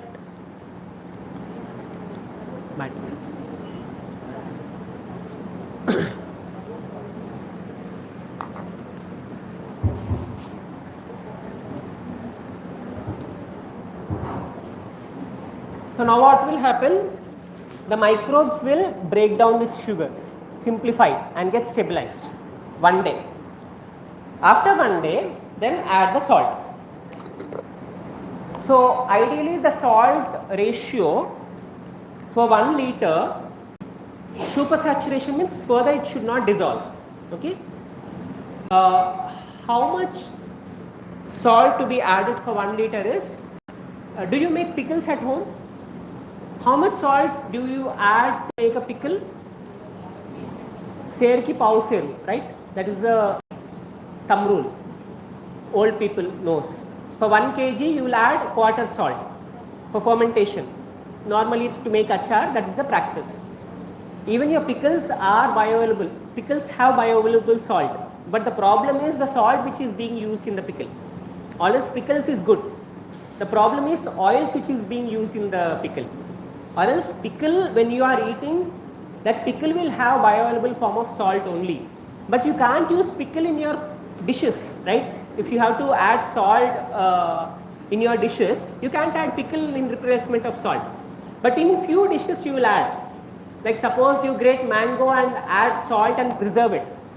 In some recipes like dal, instead of salt you will add that raw mango, you'll have that raw mango which is added with salt. You will not add extra salt for those dishes because already salt is there, which is bioavailable salt. So pickles can't be replaced as salt in all dishes. So you need something which is bland. So only I selected these things. Got it? The concept behind coming to this approach. The concept is from Ayurveda, but the science behind all these technicalities is this logic. Since we can't use pickles also have biosalt provided if you use right salt, no oil, because oil will disrupt the microbial fermentation. Protection. It will retain the microbial activity whatever was there. It will not create a resistential bacteria. So here we are not using oil, we are using only salt, saturating it but inoculating with the right microbes, stabilized with that 7-day process. Better is from the forest microbes, and then waiting for a day, and now saturating that salt.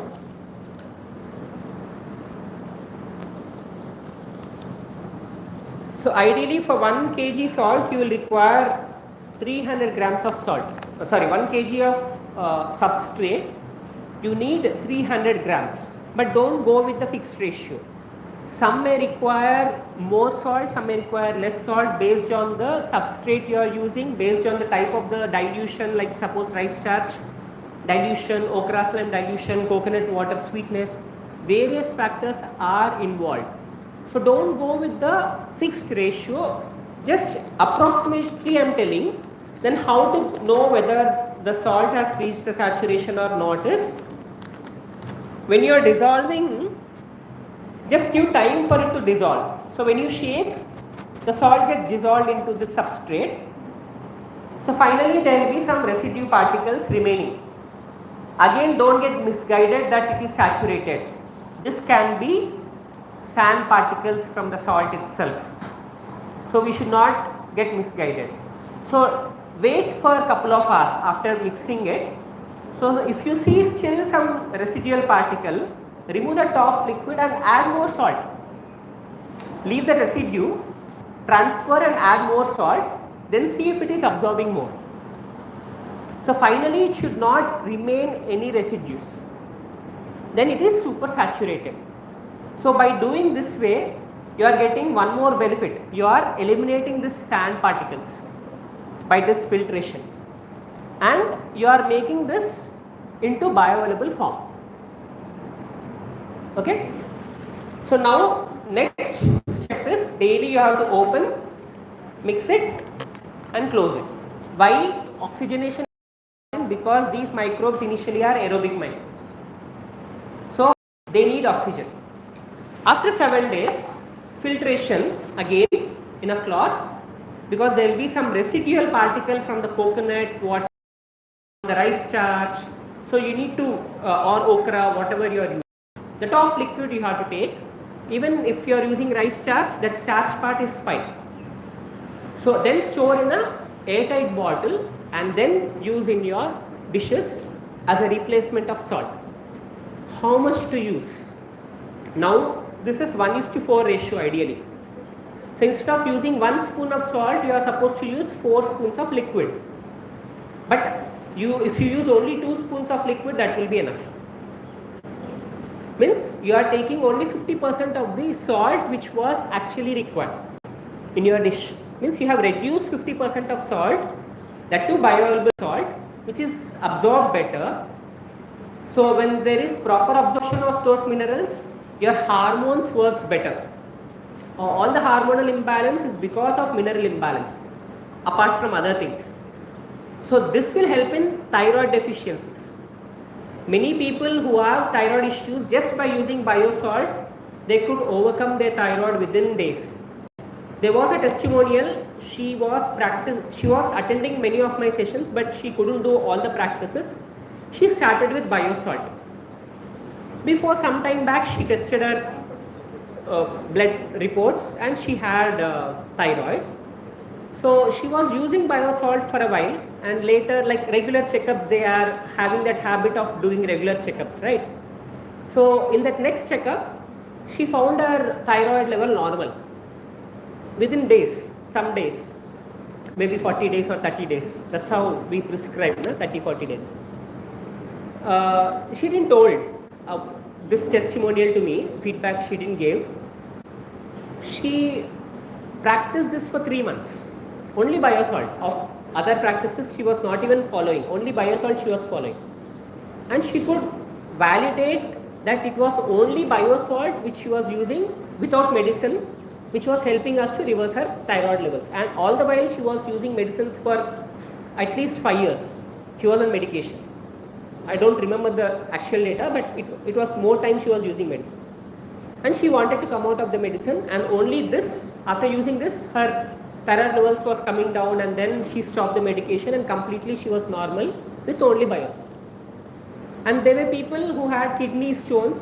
With biosalt, the kidney stone disappeared. Why? Because it's being bioavailable form, it's not leaving any residual thing. Along with that, it is adding probiotics. So it's helping to, out of many other practices. I am not telling this is the only thing for everything, but this also helps in many things. And one patient came with gut dish, like he was vegetarian, he was a yoga teacher. Unfortunately, he was working somewhere abroad and he didn't have access for healthy food, and he has to start eating non-vegetarian food compulsion, as by told others, or else he got influenced. He didn't wanted to, and because of that he spoiled his just gut flora imbalances and all. Finally, he knows about me, he wanted to come since long, and he just came last month. I told some fermented rice practices and other things. He couldn't start all those things, he just started biosalt. Within 3 days, his gut imbalance got recovered. Whatever constipation, other problems he had, he could immediately resolve because of minerals and microbial activity. And one child, he had rashes, severe rashes. The stool were stinking. He had like every time rashes. He was on steroids and many other complication, ointments and all. So they stopped. And that child's mother is physician, doctor, but she couldn't take him along with her because she's doing her masters in abroad. So the child was with her grandmother. So the child will have trauma with other things. Main thing will be trauma because of mother is not there, mother milk is not being given. So out of various reasons, that could be the reason which I told, and she is also admitting, yes, this could be the reason for the child. And being a physician, she didn't want to give allopathy, and she will not administer. Like there are many doctors who will not just prescribe medicine like that. I have seen very good doctors also in allopathy. Because allopathy is good in its place. In emergency, what you will do? It has its own place. We have to respect the development of the studies, whatever is being done. Of course, even in Ayurveda, the sciences are there, but it's lost. We have to revive it. In fact, surgeon has come from Sushruta only, na? Surgery. So now this child, he was being given just biosalt. The stool smell was normal now.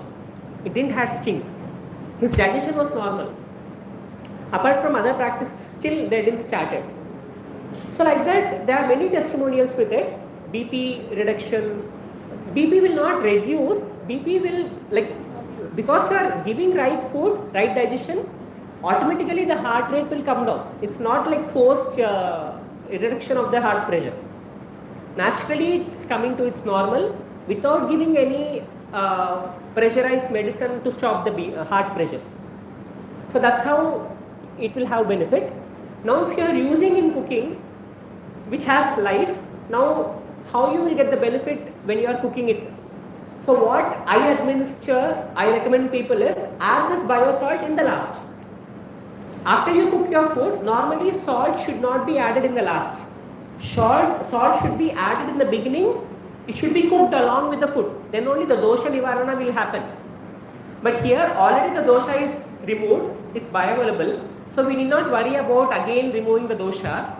We need not add in the beginning. Add in the last and just wait for 5 minutes and then consume. It will change the taste of the food. Preserving the food. There are few practices which I use this biosalt to preserve certain foods for longer time also. There are some practices which will stay for a shorter time, which we will discuss later. But this is the concept of making your biosalt. When can we use the salt? After 7 days. After 7 days we can use.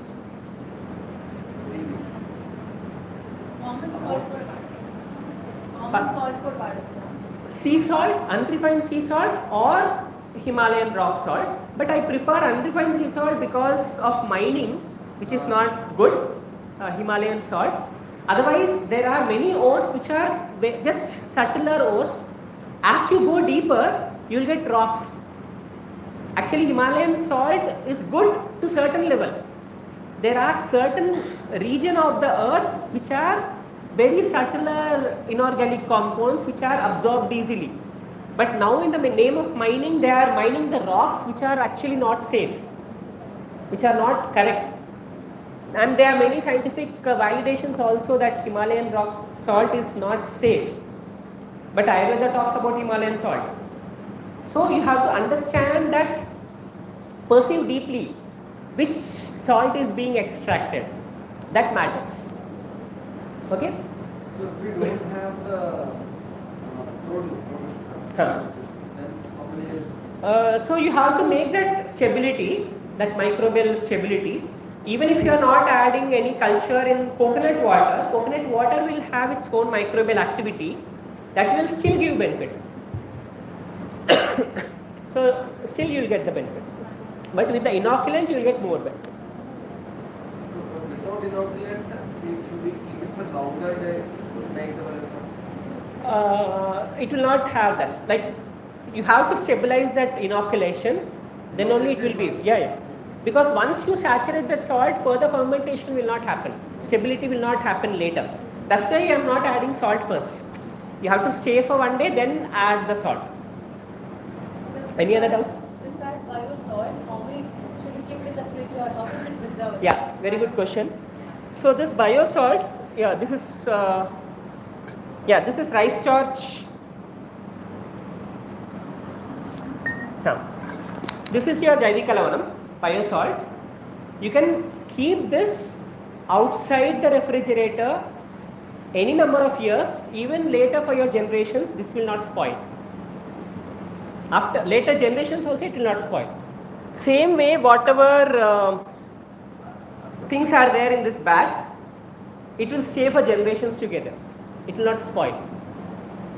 So that's the beauty of this Ayurvedic Asava concept, which I introduced into food science. Some concepts are same from it. So I have introduced that into food science. So we'll learn We more. would like to peep into the bag. Yeah, after the next session. Or else, if you give time, I will continue. No, afternoon we will take it. Yeah. So I'll be circulating these things around. You can smell, see, experience. For tasting, I can't give because I'll have little only. But at least feeling, smelling also, you can make out lot of difference. Maybe 1-2 people can taste. Does it have any role in diabetes? Yes, definitely. See a disease holistically. What I told, toxic accumulation, improper nourishment, overuse, misuse. You name diabetes, hair fall, pimple, reason is these 3.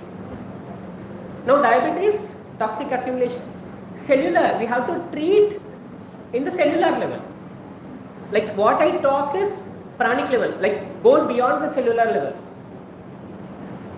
So when you are seeing it holistically, then you will not separately see diabetic as a one condition or other things as a one condition. So in Ayurveda, what we see is first gut. If you set your gut properly, automatically other things will set right, provided you give right inputs. The problem is, though you clean gut, you work on the gut imbalances, removing the dosha like we do, Shankha Prakshalana Kriya and other things, but later again we give wrong foods. That's the problem. And we have to give time for the organ to nourish also. Cleansing is one method, like one level. Nourishing the organ is also important. Because we have done overworking, we have used that organ overly, it's not working now. With some practices, Shankha Prakshalana also will not completely eliminate the toxins. Remember, it's only the GI tract and to certain level. Complete cleansing has to be done by the body self only. We have to just facilitate it, but by giving right inputs. So in my practices, I don't even administer Shanka Prakshanala, which I was doing earlier. So I give anima. I used to give anima earlier, but now I don't administer anything. Maximum, if there are few cases, I give probiotic anima, because with anima you will also deplete the good beneficial bacteria. So even Shanka Prakshalana, I give probiotic Shanka Prakshalana, which is there in Ayurveda again. It's not rocket science again. The concepts are from there. Any other doubts in this biosalt? So we need not keep. What will happen if you are sitting in the refrigerator? We will die, right? The same thing will happen with the life. If you are keeping anything in the refrigerator, life will reduce. And what we do, we keep in the refrigerator, again we reheat in microwave or on the gas, again keep in the refrigerator, again heat. Basically we are eating dead food. So eat fresh foods or learn these traditional practices to preserve food and eat lively food, and we don't need much food. Food is very negligible. We eat because of boredom most of the time. We eat because of socializing most of the time. We eat because of unstable mind most of the time. So there are many factors, but if you are eating right, even if you are bored, if you are unstable, if you are eating right, automatically that will make you happy and you will not eat more. So more to discuss later, or else I will not give my mic. Thank you so much, Shirendra ji. We are very lucky to have you here for 2 days. I promise we will extract maximum knowledge from you, and you grabbed our attention when you took the volunteers, and instantly, within seconds, you have shown us what the mineral water does to us, and our own water from our own archaeology does, and what the pond water does. Instantly, our students have seen, and I don't think they will forget this, this thing in their life, and they will start looking towards the good things, directly from the nature and how to make them better. So they will do it. So I really appreciate non-stop lectures without not even drinking water.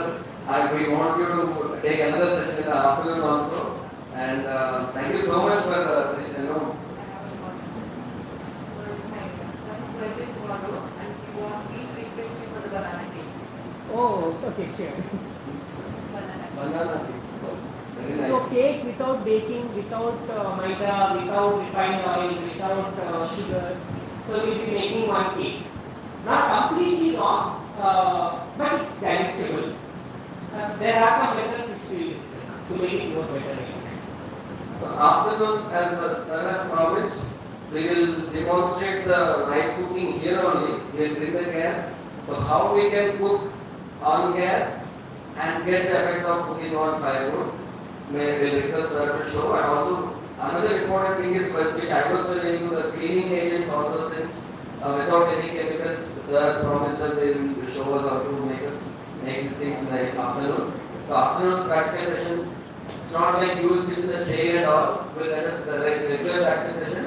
We'll sit around him and we'll try to get maximum knowledge from him. I have a small interest in she was favorite. So whenever he wants to have some sweet, so he himself, the items on the kitchen, he makes himself. So I want you to give him an opportunity to volunteer for making the cake. Sure. Thank you. And we'll be making that curd rice without curd, without milk. Tomorrow morning we will have as breakfast, curd For rice. lunch, we will see. Breakfast or lunch, whichever is possible. Curd rice without milk. Okay? So there are so many things. Without curd also. Without curd, without milk. Okay? So we will do all these things today and tomorrow we have sir. We are very lucky to have him. So thank you sir, thank you so much. So please accept our gratitude.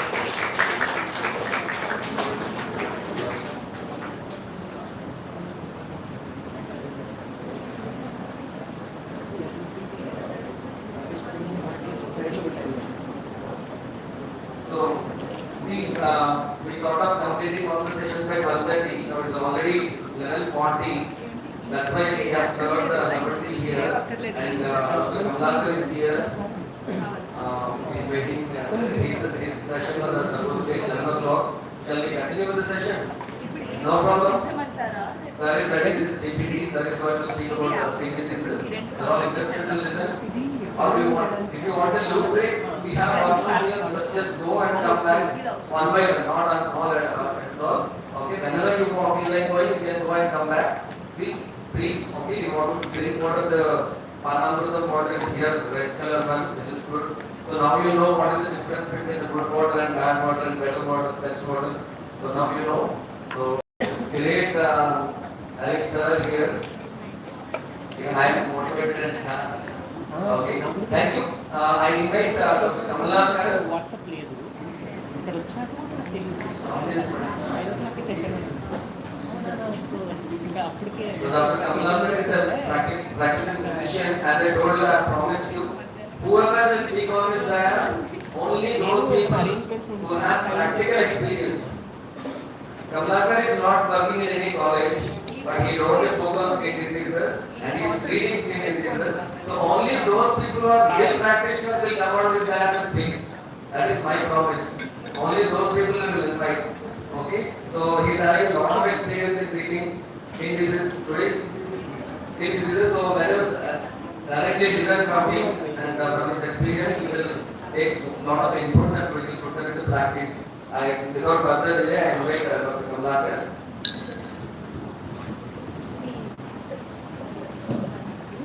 ఇక్కడ మనకి ఇక్కడ అది ఇవ్వ pointer ఇవ్వ point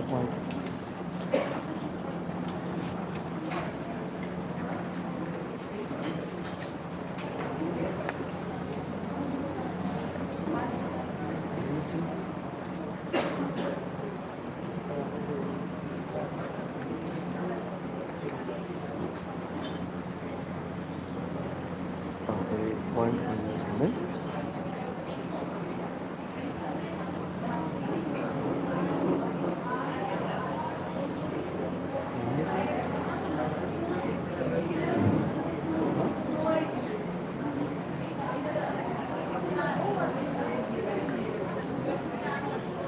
అది అవుతుంది, నువ్వు just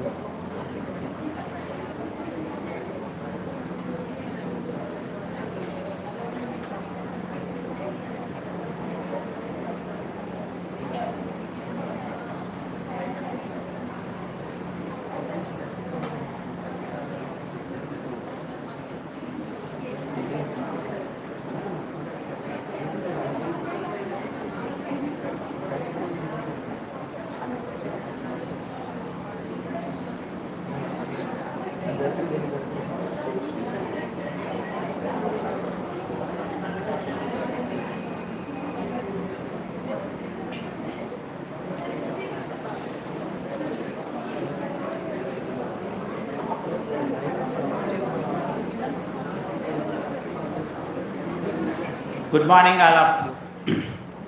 Myself Dr. Kamlakar from Visakhapatnam.